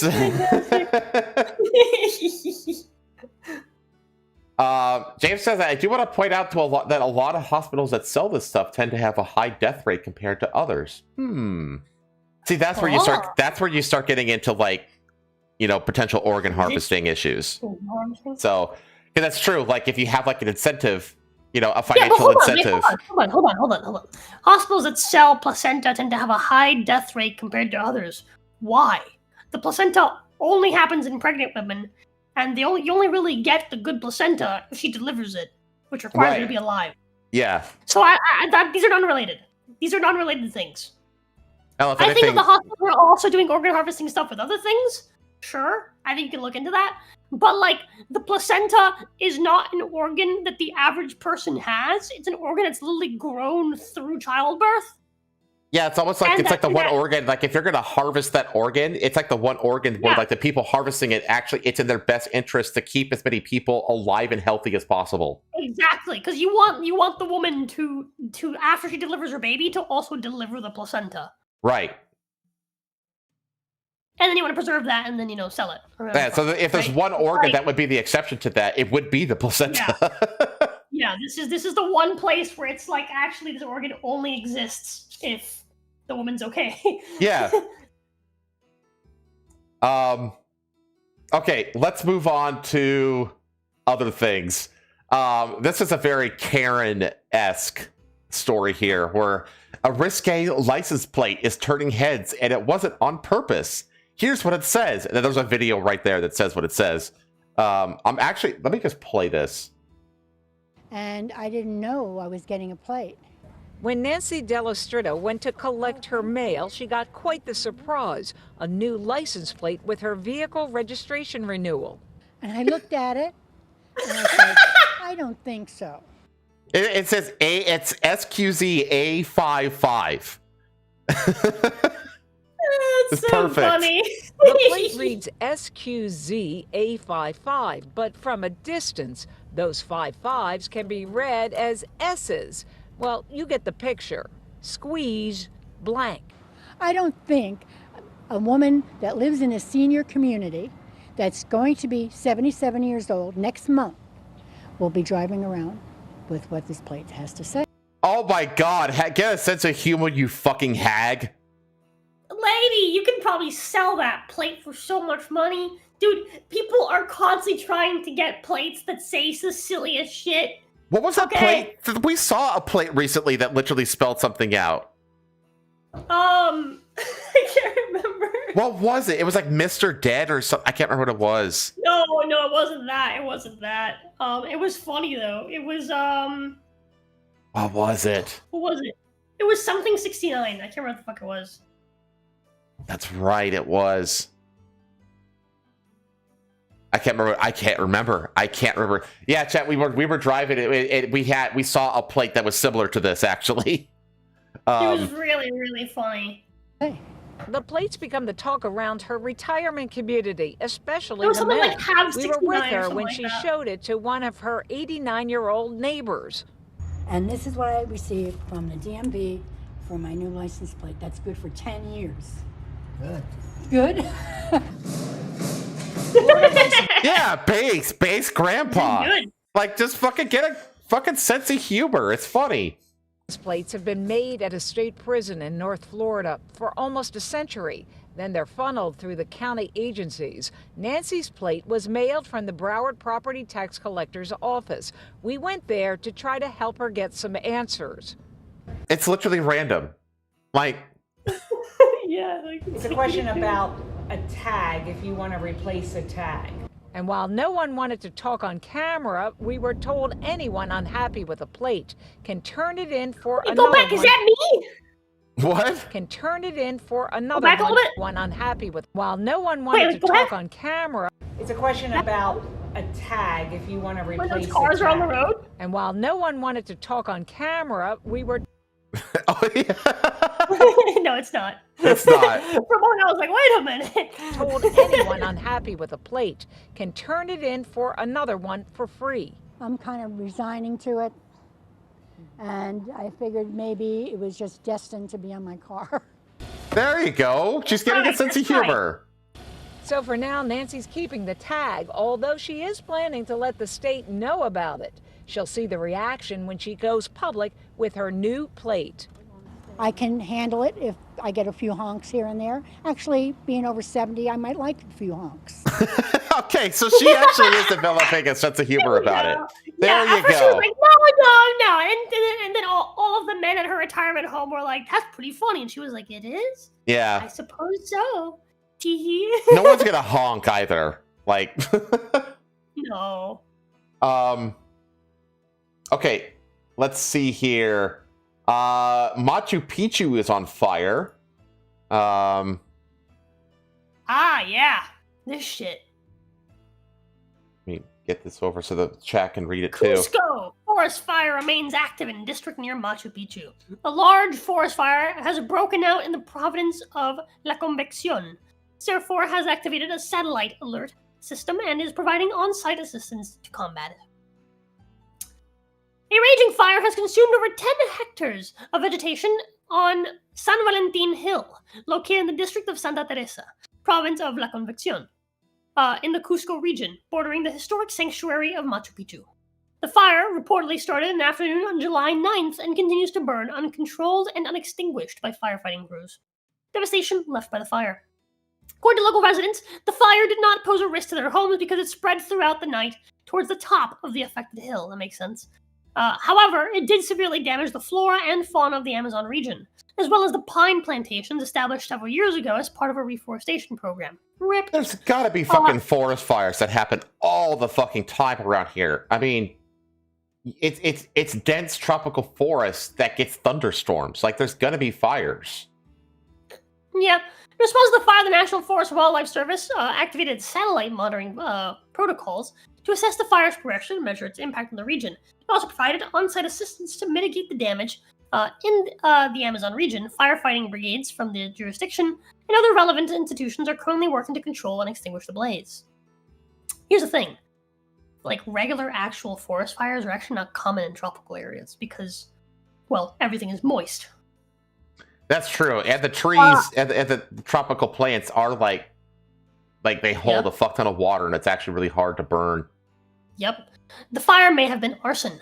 Abel Yepes, representative of Santa Teresa Disaster Risk Management Office, stated that the fire was likely intentionally set and urged residents to stay away to avoid the risk of smoke inhalation. Similarly, Erasmo Otarola, executive director of SURFOR, National Forest Wildlife Service, called for prevention and asked farmers and communities in Cusco not to burn pastures or agricultural waste. This was not the only fire reported in Cusco region. There are also forest fires in the provinces of Calca Canchis. In Calca, the fire in the Torreblanca sector resulted in the death of one person, identified as 72-year-old Flavio Livano Tito. That's a fun name. Canchis, the Flavio Livano Tito. Yeah. Ends in O, every single word. The fires were brought under control.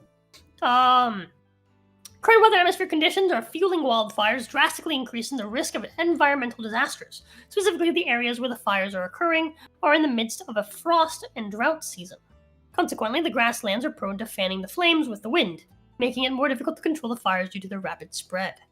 National Emergency Operations Center of Indesi indicated the fire in Santa Teresa is still active, but that work is underway to control and extinguish it in conjunction with the National Police of Peru, the district municipality, and residents of the area. So, so this happened, and immediately, all the people in South America started being like, it's the Jews. The Jews. It's the Jews. It's the Jews.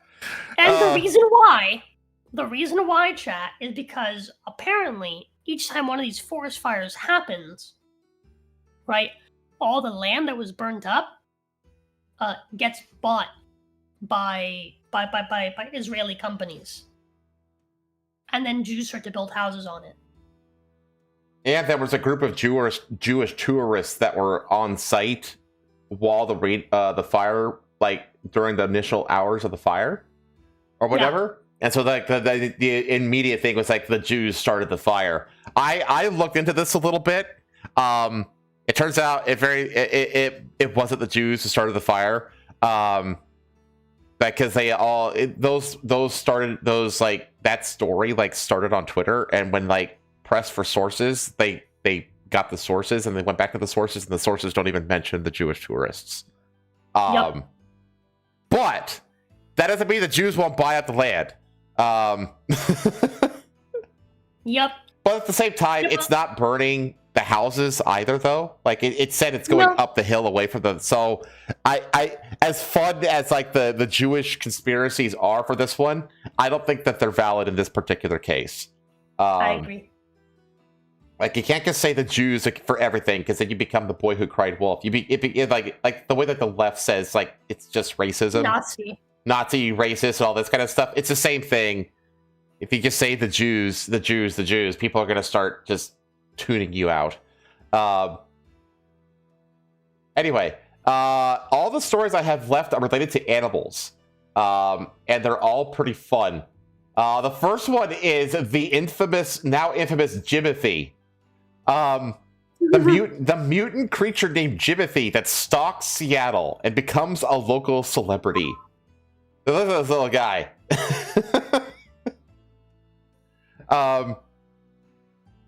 He's so funny. He's fucking adorable. He's now in like every game. He's become the new fucking. He's a meme. He's a meme that there's merch of him now. He's all over the fucking place. It's great. Like you said, like they're adding him to video games and shit now. He's very, very quickly becoming the new fucking like Harambe. 2B, I was gonna say. Okay, yeah, same thing. The Seattleites are abuzz over sightings of a deformed raccoon whose truncated backbone gives it the appearance of a creature not of this earth. The stubby critter dubbed Jimothy by locals is being tracked online as excited residents share videos of him traversing backyards and balconies in the Emerald City. He is fucking cute. For our 13th anniversary, we are graced with the presence of Jimothy the raccoon with short spine syndrome. Praise Jimothy! One fan captioned an Instagram video showing him darting along a suburban yard and up a set of stone stairs. Though he hasn't been formally diagnosed, the consensus based on his appearance is that he's afflicted with short spine syndrome, a very rare congenital condition that significantly shortens the spine. You think? I do have video of this that I'll show later. Another known sighting shows Jimothy navigating a balcony railing before squeezing between two bars and exploring for a moment before disappearing out of frame. The cryptid-like creature has become a regular fixture on Seattle subreddits, as well as subreddits like Weird and Creepy, garnering thousands of likes and comments. There he is. There's a cute little guy. This is the most Seattle animal possible, one Reddit user said. Hot Jimothy summer, proclaimed another. He needs to be protected at all costs. I agree. So far, only a few videos of Jimothy have emerged, but as word spreads, expect to see more angles and action shots of Seattle's newest four-legged viral celebrity. And I do have a couple here for you. Here's him as a baby in someone's brother's backyard. You have the strangest body, It does look like it's like half of a body, but still with four legs somehow. It's like Danny DeVito, but as a raccoon. Kinda, yeah. He has like a big old bobblehead. Like it looks like his head is way too big, you know? He's so cute. I want to hug him. And then here's him with his mom. See, look at him. Cute. Aww. She protect him. Yeah. She knows he's special. That's actually interesting because, usually, deformed animals and stuff like that, they're commonly abandoned. You know? Yeah. But this mom was like, no, this one is precious to me. You will not harm him. Yeah, so that's Jimothy. And if you do a search on Twitter, you find all kind. Just look up Jimothy. You see, this is walking through. This is the original video. What am I looking at? That's the one with his mom. That's just a close-up. That's the backyard one I show. But then you get into the memes.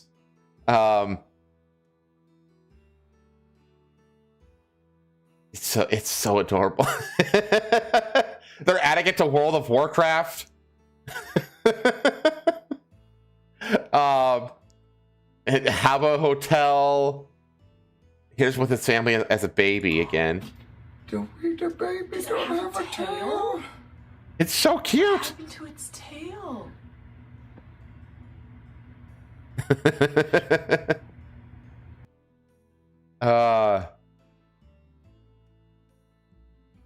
He's in Minecraft now.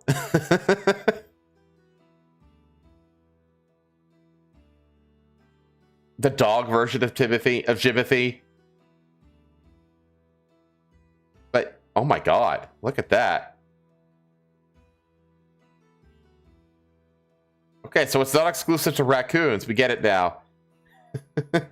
It's a Pokemon card. So, anyway, yeah, that is the sensation of Jimmy. Or Jimothy. There you go. Alrighty. And then our next one is... a bull really got it good. A bull gores runner in the face at Spain's San Fermin Bull Run Festival. God damn. This is one of yours. You sent me this one. I did? Yes, you did. Runner was gored in the face, and many more were fortunate not to be injured during a chaotic bull run at Spain's San Fermin. I do remember this, actually, yeah. Yeah. The 6 bulls and accompanying steers charged through crowds of thrill seekers who packed the narrow street course in Pamplona. The huge animals knocked down bodies to the cobblestones, and stumbling runners caused several pileups during the 2.5-minute run from the pen to the bull ring, where bullfighters will kill the bulls later in the day. One runner was pierced by a horn in the face, while 12 more people needed medical treatment for an assortment of knocks, according to the University of Nevada Hospital. An injured American from Florida suffered a compound ankle fracture. Somehow, CBS Miami reported. We're all the way in fucking Spain, and we still managed to get a Florida man story out of it. Ander, ex-Nanobe of Miami Beach, said he has no plans to stop taking part in the tradition, despite some of the most severe injuries he has experienced since he started participating in the festival nearly a decade ago. By no means a broken leg or a broken ankle in my case, or whatever it is, break my spirit, break my corazon, my heart, ex-Nanobe said.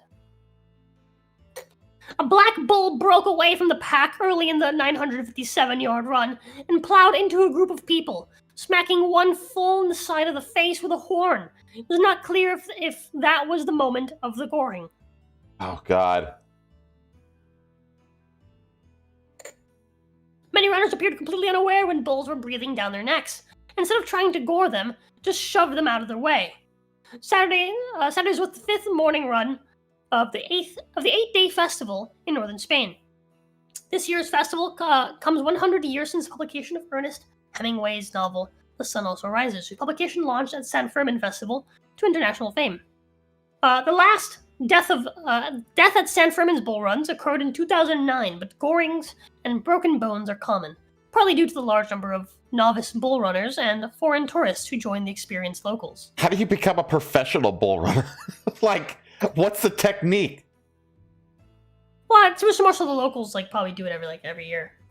I mean, I guess, but what is the technique though? Like what is a professional bull runner doing different from a beginner? He probably knows the streets better. Yeah, but you're just following the crowd. I guess I know. It's yeah, but here's the thing though. It's like if you know where to turn in advance, you know where you're going. You know, I guess. It's for example, think about it in the sense of a racetrack, right? Racers, they do Formula 1 and stuff like that, right? They go through those tracks multiple times to learn every little bend, every little curve, where you want to turn, etc. Okay. Right? Because you don't just full speed across, multiple streets. You have to kind of, be careful when you take turns, especially when you're surrounded by other people. So I imagine it's the same sort of thing where it's if you're a local and you know all the roads and you know all the streets and you know where you're going to turn, in advance, right? Not just following the person in front of you. Then you probably have a better shot at actually getting it, ahead and getting away. No, another what I thought of is that you just kind of generally learn how bulls behave inside of a running crowd like that, and so you can also you can learn if you have that knowledge. You can also learn to steer clear, when to steer clear, pun intended. How to get the bull to flow past you without getting hurt, or lowering the risk of getting hurt. That's another way, I guess, that you could be more of a professional bull runner. Okay. And then I have this next one, which I had. There is video that goes along with this. In fact, it's just a video. Oh my god. Yeah, so this was a leopard that attacked the shopkeeper.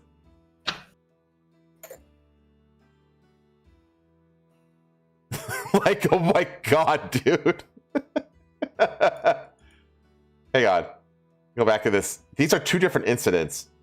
Or no, it's the same incident. It's just two different people. Outside camera. Yeah, it's two different people at the same shop that this leopard attacked.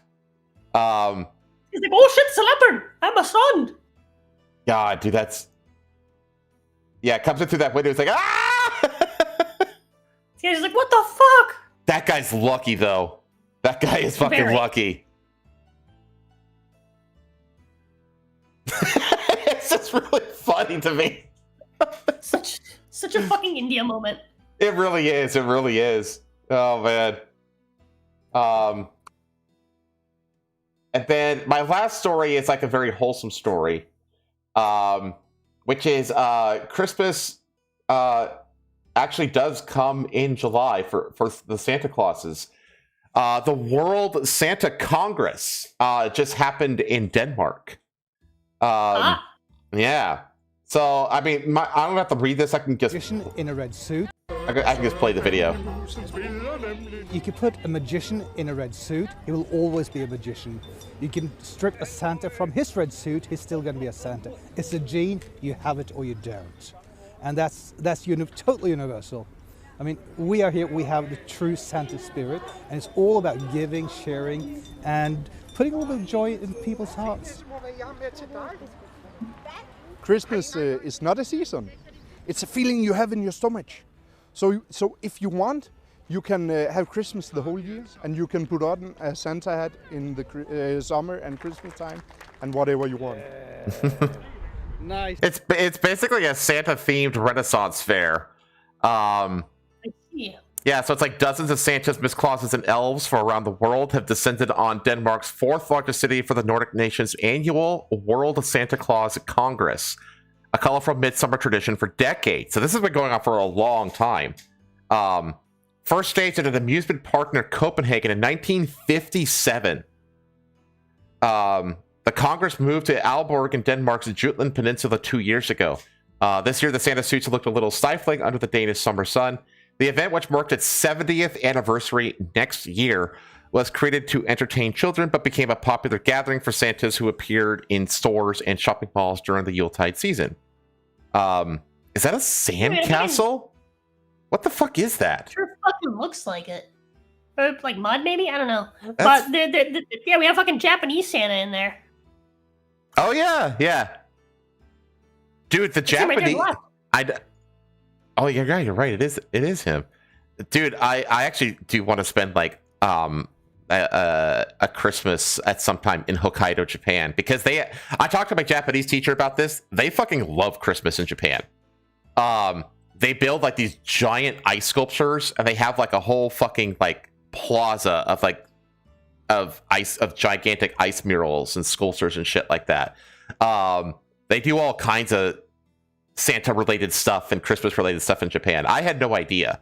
They basically like do everything except the religious part of it. But they love the aesthetic of it. And so they really do a lot of they love Christmas in Japan. I was like, oh man, I want to go to Hokkaido for Christmas one year. So they do things like gingerbread eating, gift wrapping, balloon modeling, and several noisy parades. So it's just it's very boomer coded. But this is one of those very rare cases. Well, I will forgive them for that. By the way, they are doing the Medieval Combat World Championship in Denmark as well right now. And it's live streaming on YouTube. You can go watch that shit right now. Which is really fucking cool. But anyway, that's the last story I had for you all. That means it's time for the clips of the week. Yeah. So let us pull those up for you real quick. Felt like a quick one this week. A little bit.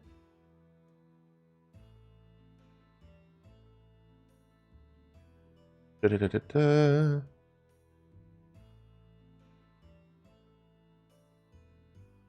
That's okay. You did want to stream tonight anyway, so that's all right. What is this? Oh yeah, I remember this. Okay. I was like, huh? What the hell is this short?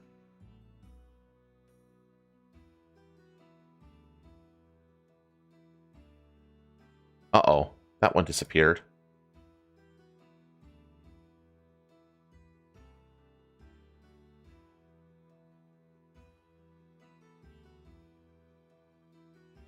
Ba-da-ba-da-ba.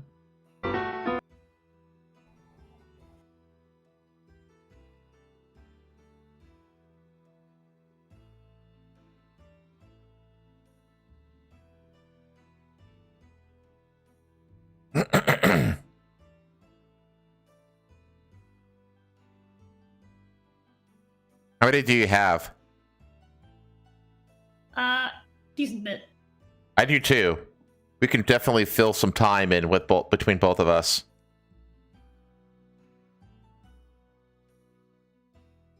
Some of mine are a little long too, but it's only been 3.25 hours, so we have. I'm pretty sure too, yeah. We have time to kill on clips of the week this week, so we're good.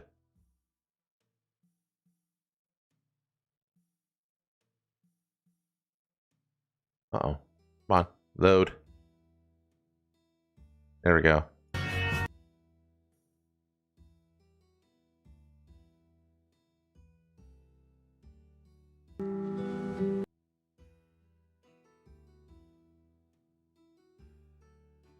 What is wrong?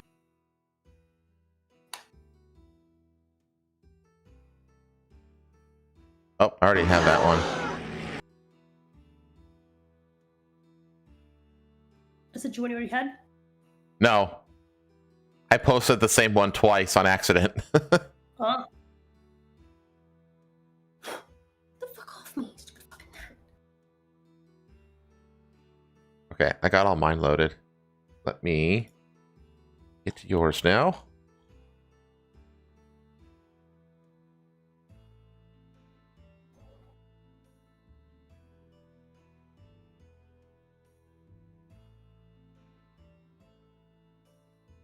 The same.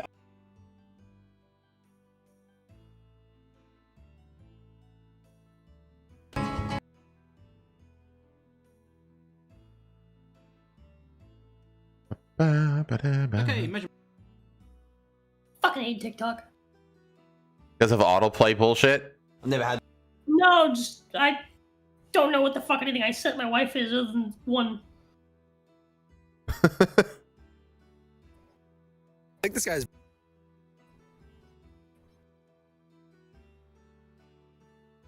This clips of the week segment has basically become like a miniature React Andy. Yeah. Is that all yours? Hold on.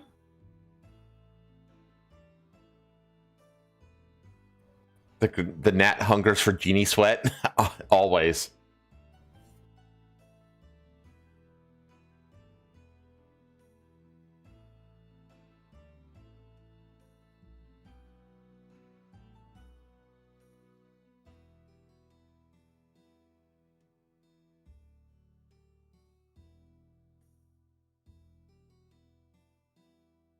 Would you rather?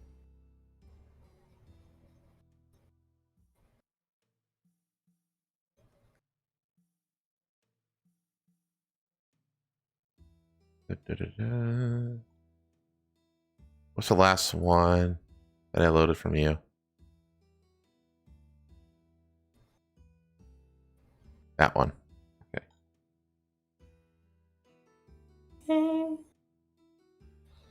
It's all the ones I have. My DMs with pay. Let me go check bookmarks. I think I have another one. Fucking gnats, bro. The last one you voted is the TikTok with the welder. Yeah, that's the one. That's the last one I sent. Give me just a second. Okay. Are we good for me to hit play? Wait, give me a second. Give me a second. Oh, okay. You have more? Okay. Yeah. I checked my Facebook. Not Facebook. Sorry, my Twitter. have a few more. Just a few more. Gotcha.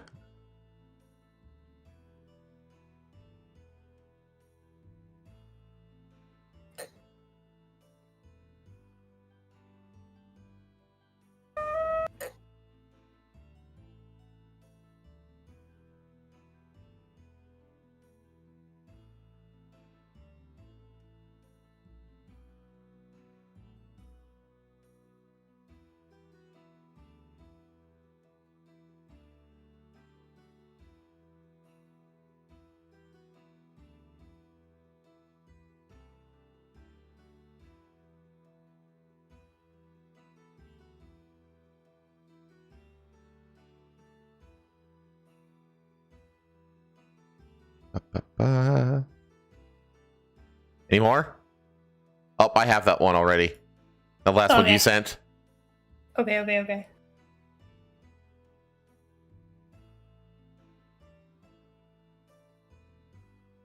You got that one? I have the Want the gator? No, I do not have that one.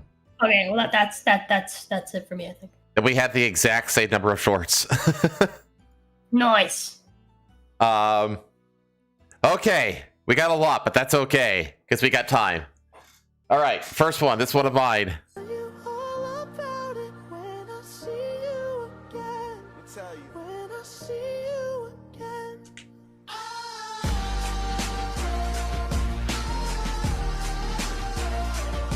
I've seen this one.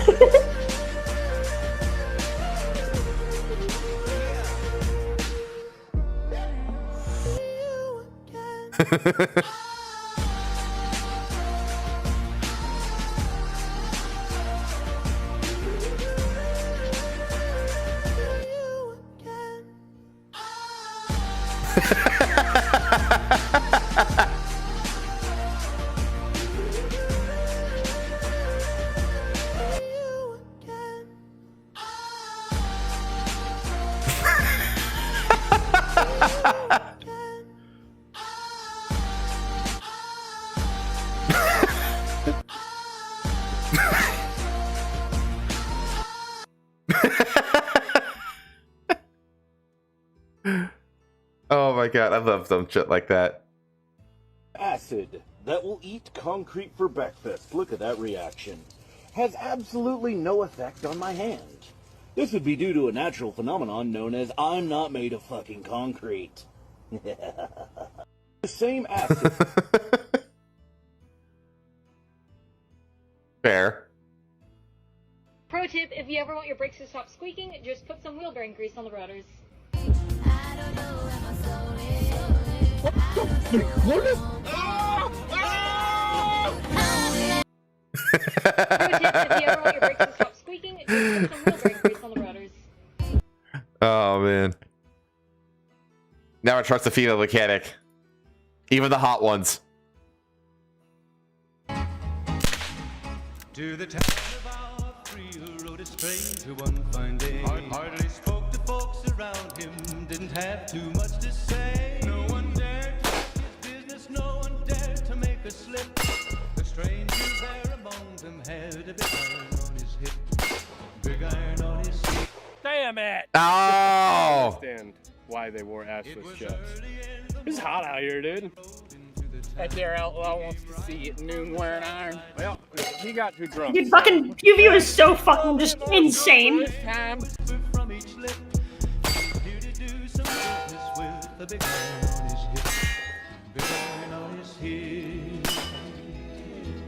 Cuddinger. In this town there lived an outlaw by the name of Texas Red. Many men had tried to take him, and that many men were dead. He was vicious and a You know that they have like Old West style shooting competitions. Yeah. And they're fucking amazing. Like they dress in period and everything. It's so cool. What is this? Oh. Metal bar. Homie, I know. Breathe. Breathe. They don't know. They don't know. It's all right. We'll fix this. Hans! Kommen Sie her. Remember years and years and years and years ago when I asked you to do an inventory on all of the Panzerfaust anti-tank weapons? And I trusted you that one time. That one time. You missed one. And now I'm wondering if you missed several of them. This is why we have trust and verify. And this is the part where I take responsibility for not doing the verify part. But I trust you with one thing. One. So you're going to get a spoon. And you're going to go dig. A spoon. And you're going to go find all the other ones you missed. Hi, folks. How you doing? Quick disclaimer. If you find a big metal thing in the ground and you're not 100% sure where it is in a place where there may or may not have been unexploded ordnance, no touchy!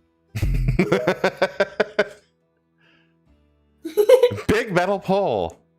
Measurements, United States. Imperial. You do not use imperial. We use inches, feet. Your gallon is wrong. Our gallon is 231 cubic inches. A gallon is the volume of 10 pounds of water. What's the difference between them? Ours is a fifth bigger. Says who? The Weights and Measures Act of 1824. But we left in 1776. Hold on, so imperial was defined in 1824. 50 years after the US declared independence. Roughly, yeah. Then what's the US using? Britain's, the original.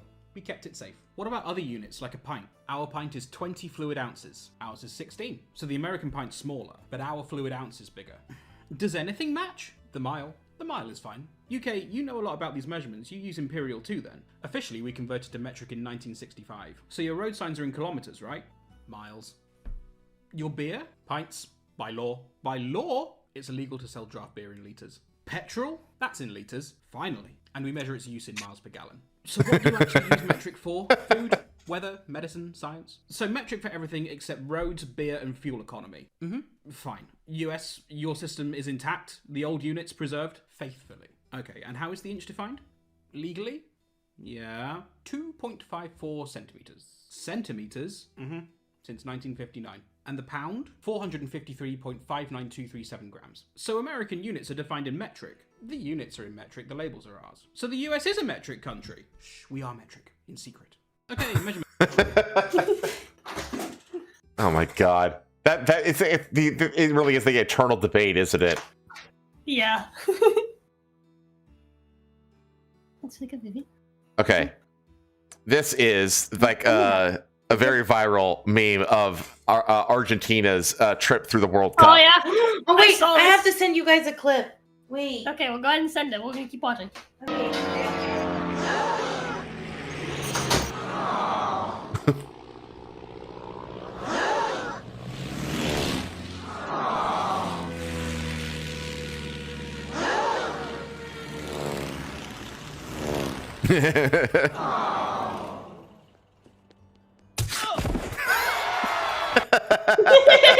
It's so true. Oh man, that's such a good game. I watched that game like live with my it was a pretty good game. My brother and my family. Dude, And Spain Moonshine before, absolutely just killed it. This tournament. Oh yeah. I've never had moonshine before. Let's give it You're a animal. I'm trying. You'll feel better after your second. Can't wash my mouth out. It will wash your mouth out. Get that. Fucking hell! I've never had alcohol that strong before. Fucking hell! I need some more. A little goes a long ways. It might sanitize that jar of peanut butter you brought. Yeah, that's some up peanut butter, dude. That ain't no Nutella. Anything that does that can't be good for you. I don't know, it's Vegemite. Give me that. You're gonna eat more of that? Yeah, I need to wash my mouth out. What?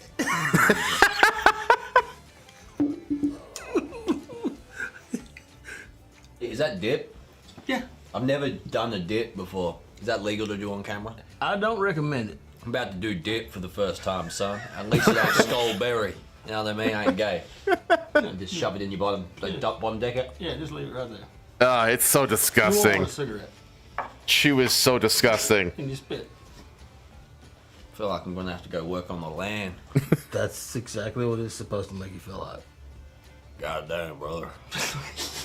Shit will give you throat cancer quick. I don't know about that. That might. God damn, God bless America. Oh God. Vegemite trying to come back. This is rough. Tastes like I feel like I got a hunk of shit in my mouth. Which one? It doesn't matter. I think it's a mixture of all the stuff. He just had moonshine Vegemite. With And chew in his fucking- mouth. Chew in his mouth. Yeah. He also had some coke in That's there. what it happens looked when like. you go too hard in the paint. That was fucking amazing. Oh my god, I loved that so much. Okay, this is a commercial that the Chinese, a Chinese shoe company did to show the durability of their. Level of freedom that I can only like comprehend in like theory. Right. In, like mathematical theory. Oh, I love it. His brake lights out. Oh man, I can't put my window down. I got you, dude.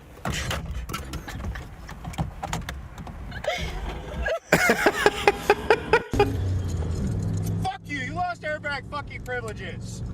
I drive a shitbox too. Fuck you! I get them back. Fuck you! Ah! Shitbox things.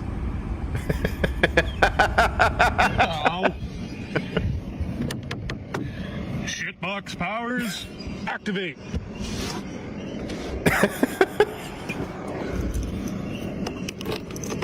So I found out about shitbox culture recently by saying There's something wrong with my car. Something's wrong with my car. There's so many things wrong here. Hold on, ready? Hey, new spot for mirror. It's a little rough, but everything works as it should.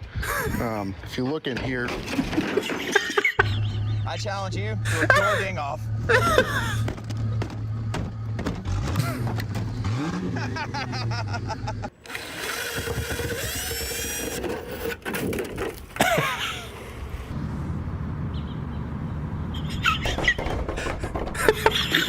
Tell me which one isn't the horn button. Everything's the goddamn horn button. I'm fucking dying, dude. This is so fucking funny. Watch this fucking ritual.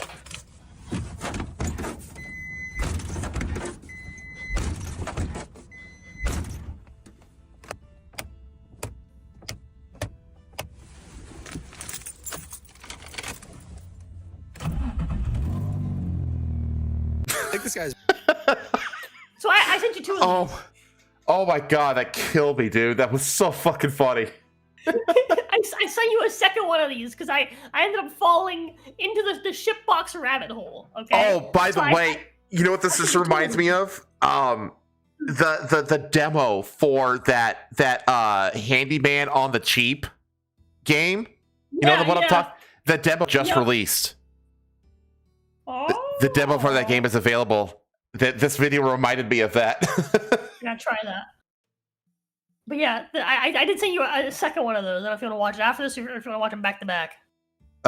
We can watch it after. It's fine. Okay. I don't even know what this is. You Photoshop one on my head. Monkey. No problem. Place a monkey on her head.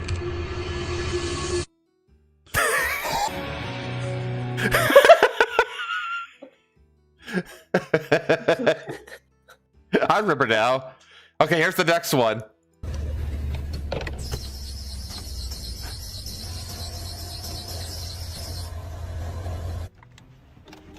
Look at my starter.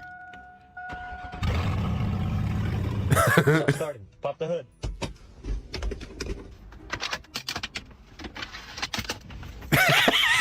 key and ignition. Found it.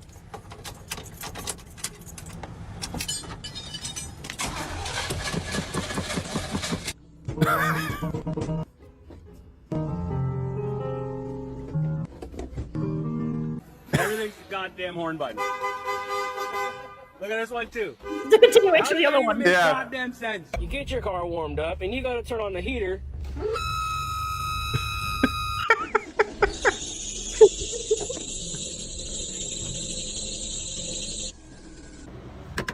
The fuck?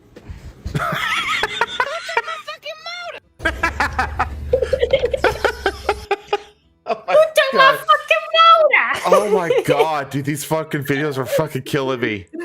They're so funny. Okay, this one is a comedy routine. Okay.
He's like Goku, he has two left hands. Right?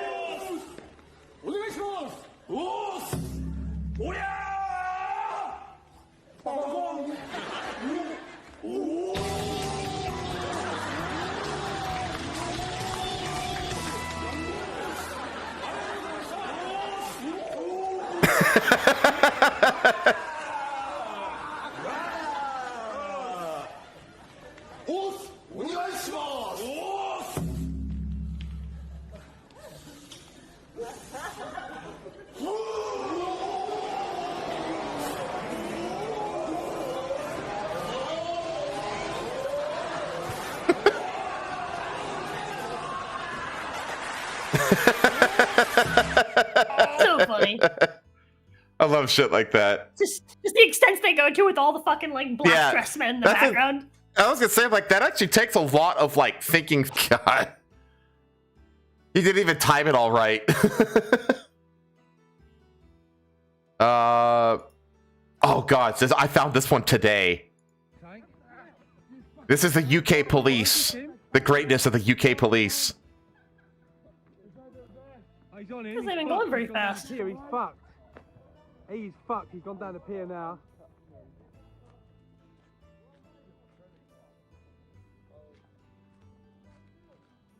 He ain't getting away. Why wouldn't he? The tide's not in. He ain't going nowhere. He's fucked. He's got two options. Yeah, he's finished. Is he going to try to swim off? Oh no. Oh, he's caught him. Oh, what's he going to go? Is he gonna flip him into the water?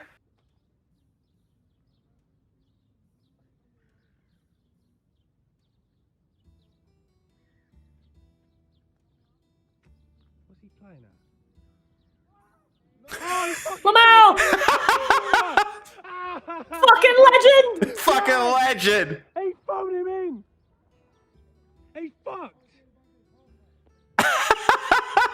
You fucking legend! Funny cunt! He's not even going fast. No, he's not. Everybody's just laughing at the cop because the UK police are such a fucking joke. Oh, Chubby ain't giving up. I can't promise up there, mate. Come on. Call him Chubby. Slow, sir. He went that way, you drip. You drip. So good. Oh god, jujitsu.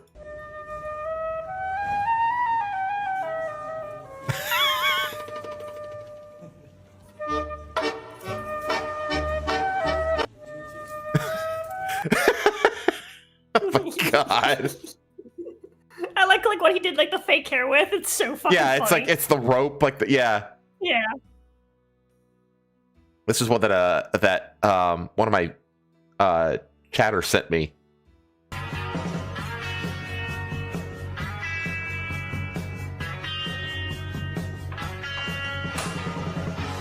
Oh my god.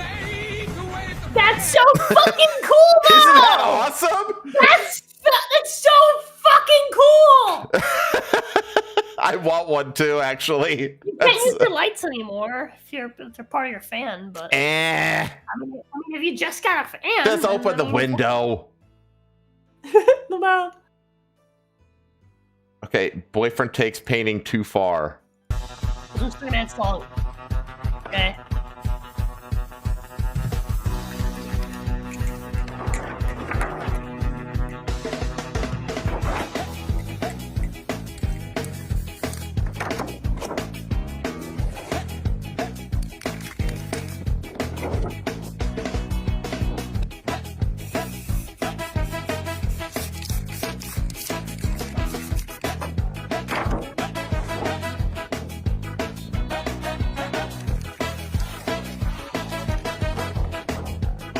The hot girl has no business being there except being hot for this video.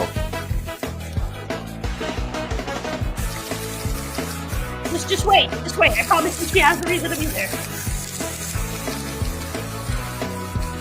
All right, that was the last one. We are now able to peel up. Wow! Okay, this is really fun. This is great. We got to be very careful as we take this whole thing up.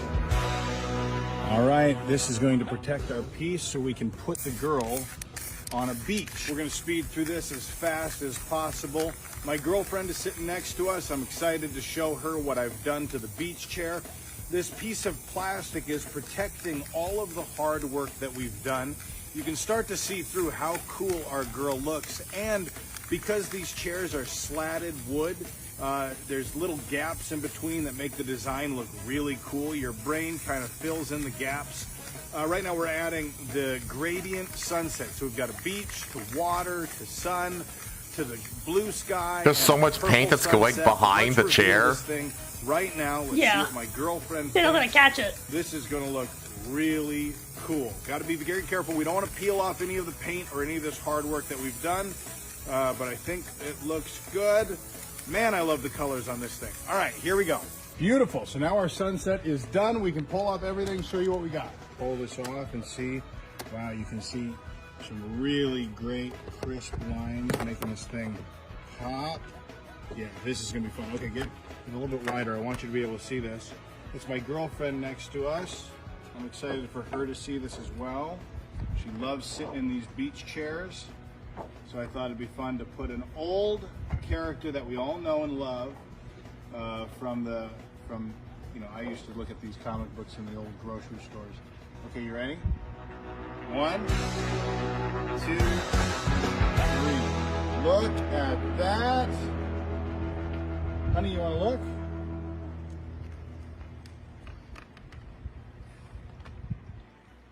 Who's that? That's Betty. Why is she blonde? Who's that? You're brunette. You're Veronica. No? Why is she blonde?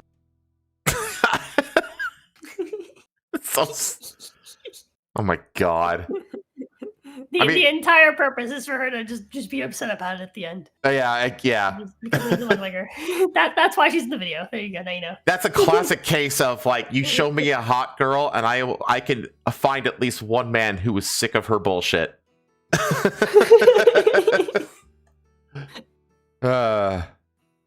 Jet, vind je het eng? Kan het gewoon niet. Ja, natuurlijk wel. Maar je moet gewoon durven. Maar kijk, zelfs Rosling gaat over de bok.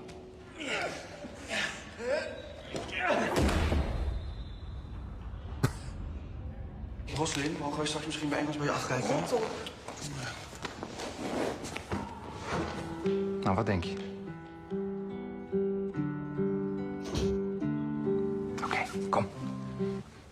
Dan gaan we, Jet.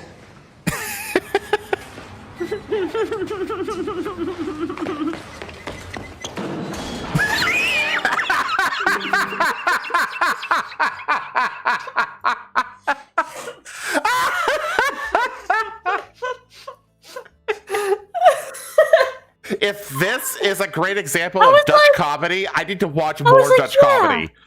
I was like, yeah. Even the fat girl can do it. You can get over that little thing. And he starts wheeling her towards it. I'm like, oh my god. And then she just slams her into it at full speed. Oh man. It's fantastic. Right up under that tree, and I felt you nibbling, and boom, set the hook on your ass. You fighting like a pussy. Look at that. Got you across the top of the water, like. Showing him how what a dick. Awesome. So. Oh yeah. Why are you blue? Road work ahead. No, I don't think it does. What? What the? No stopping anytime. Stop four-way. Oh my god. Y'all look at this. How you gonna close the sidewalk? Man, if you don't... Oh! Who the hell did put this on a stop sign right here? Y'all is hilarious. Turn right only. No turning right. Queen's Drive. Well, is it left all right? Which fucking way is it? Stop confusing me. I'm already lost. Not going round about here again.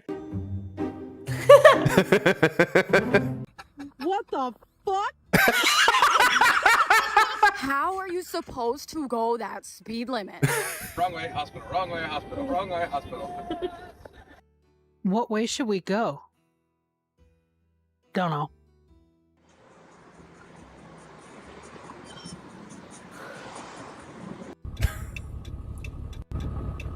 Somebody here is really confused.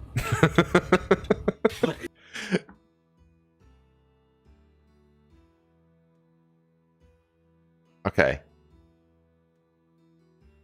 Being gay is a choice, because have you ever met a person with Down syndrome that was gay? They all like titties. I mean, she's right.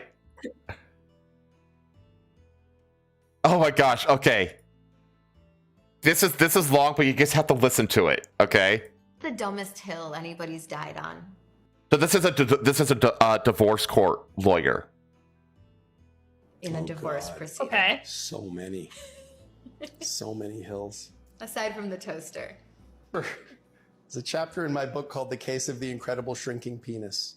And it tells the story of the dumbest hill I've ever seen somebody die on. And that is that a guy married my client on false pretenses. He wanted a green card.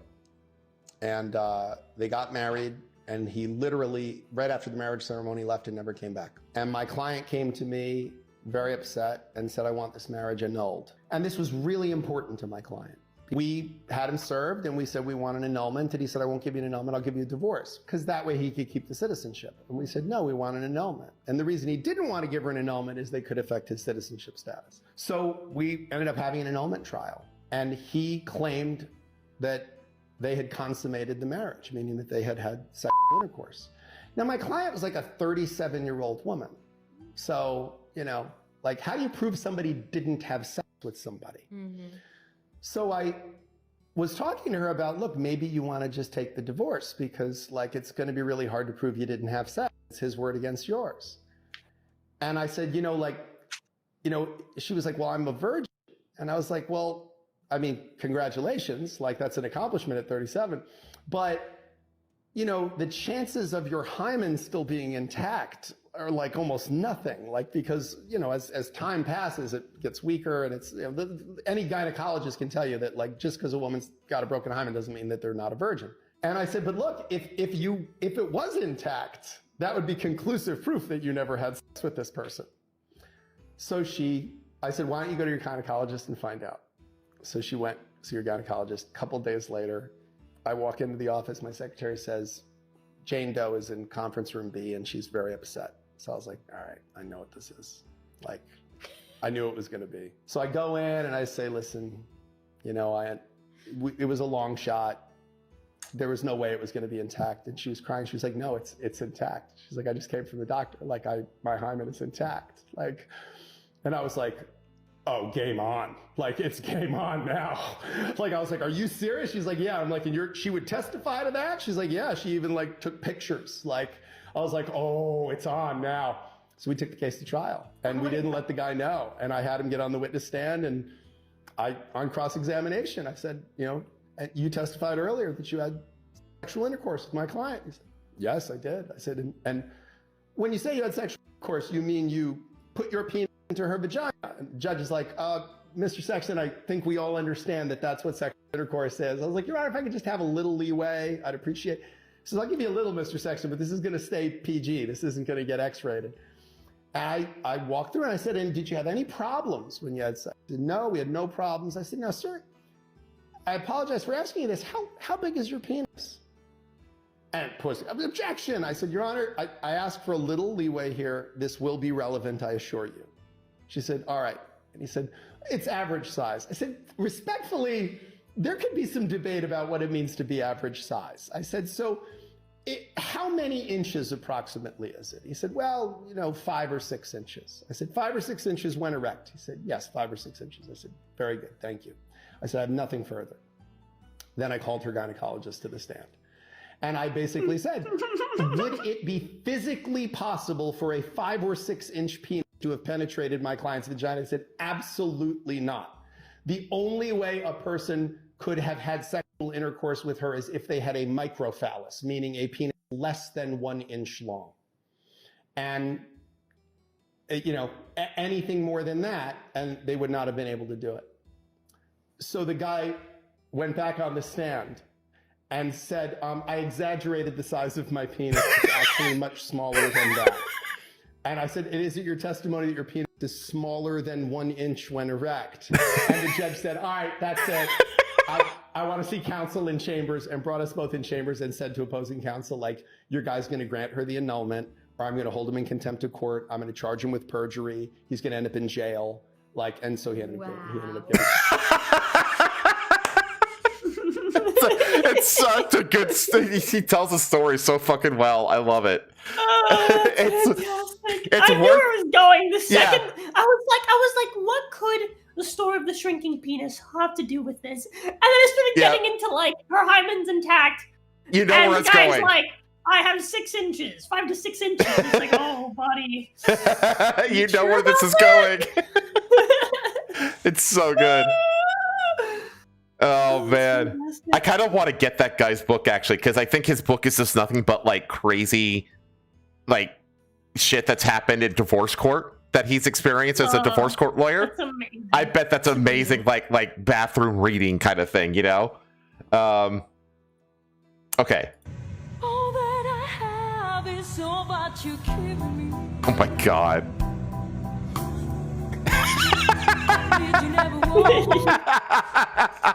Thanks, I hate it. I was hoping she would go all the way and get another set of cuffs and lift up its legs and start fucking stuffing it with something. Oh god. But, oh well, it's fine. I have another World Cup short for you. I'll have to wait to goon later. Why don't you go ahead and translate that? Este piloto español se ha hecho viral después de hacerle creer a un avión lleno de argentinos que había ganado el mundial.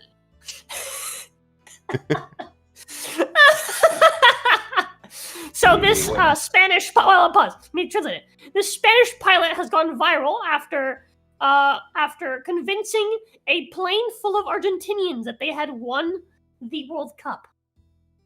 Ya conocemos el resultado. Nos informan que ha sido un partido muy disputado hasta el final, con prórroga incluida.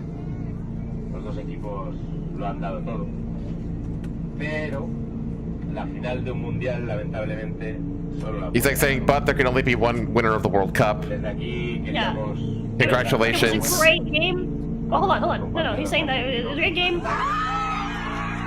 Yeah. Congratulations to the Argentinian. And so they go fucking batshit.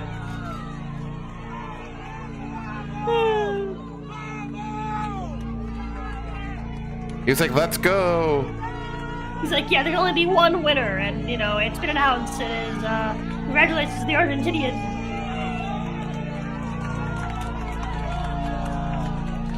They'll be evil, but that's what I expect from Pilot. They all super excited. They land. Music stops.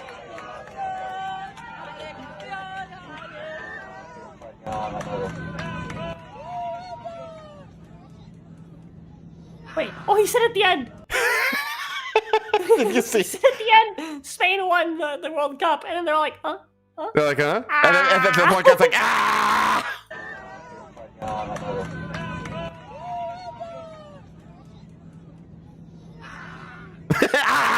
Wait, go all the way back. I want to actually really say, because I don't think he actually said that Argentina won. Go back. I said Spain won.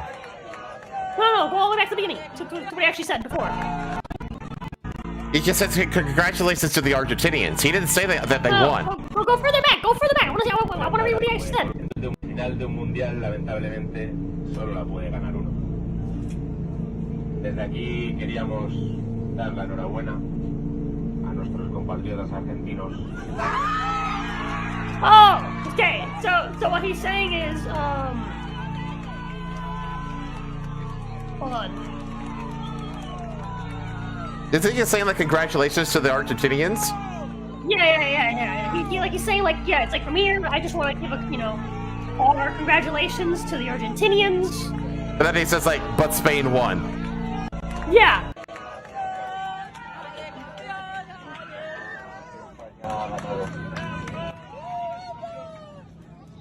Essentially, he was congratulating them for giving like a good game, essentially. Right. Quote. I love this at the end. Oh, it's so good. And they subtitled it with just ah. Oh, it's so funny.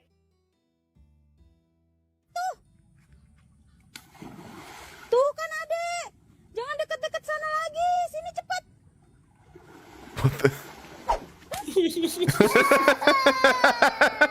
Fucking AI. It was right until the moment it stood up that I thought this was real. And I was like, Right. and then they started standing up and I was like, oh. Yeah. Fooled again. All right, it's time for the last short. I'm getting dumber. What is this called? This is called Pick Your Cancellation. Oh, here we go. Wait, what the fuck? What the fuck? 6967? Would you rather? What was it? What? Oh no, just play it's fine. Okay. Would you rather be on the Epstein list or files with no repercussions, or get cancelled for a racist tweet? Racist tweet. Really? Yes. You said the N-word. Yes. I would rather say words than be a pedophile. No, What do because you you're in the mean? file. Yeah. People in the file too aren't Great pedophiles. logic. It's great. That's a good logic. I'm on her side. You're a hero. Yeah, I'm with them. Yeah. That's the obvious choice. Yeah. Oh, man. Okay. Ooh, there's banana ball on. You know what banana ball is? No, what is that? Oh, it's like an alternative baseball league, where they do like trick plays and all kinds of like crazy stunts and shit like that. It's really fucking fun, actually. It's super fun. I was just there for some. My insurance actually refunded me. I didn't think they would. Oh, nice. There you go. All right. Well, that's the show. A little bit short this week, but that's okay. Because you are going to stream Skyrim, right? That's right. There you Me go. and my wife will stream some more Skyrim together tonight, and hopefully it works with no problems. No problem. Well, you got it working last time, so just replicate. Yeah. There you go. Easy. We got this shit. And we're gonna Right, chat. we're gonna try to finish Sekiro on Tuesday. You got D&D on Monday. Yep. And I have my normal stream. It looks like I'm gonna be finishing 2 games this week, actually. And we hope to see you all then. All right. Thanks for hanging This week out. I'm also starting Star Trekker finally. I'm getting back onto the list of things that I would chat. I'm gonna just get as much of it done as possible. Nice. I want to start just knocking stuff out. Cool. All There you figured. go. All right. But yeah. The watch is yours as always, chat. Take Yeah, care. ready to go fuck yourself. It's healthy. Bye. Bye.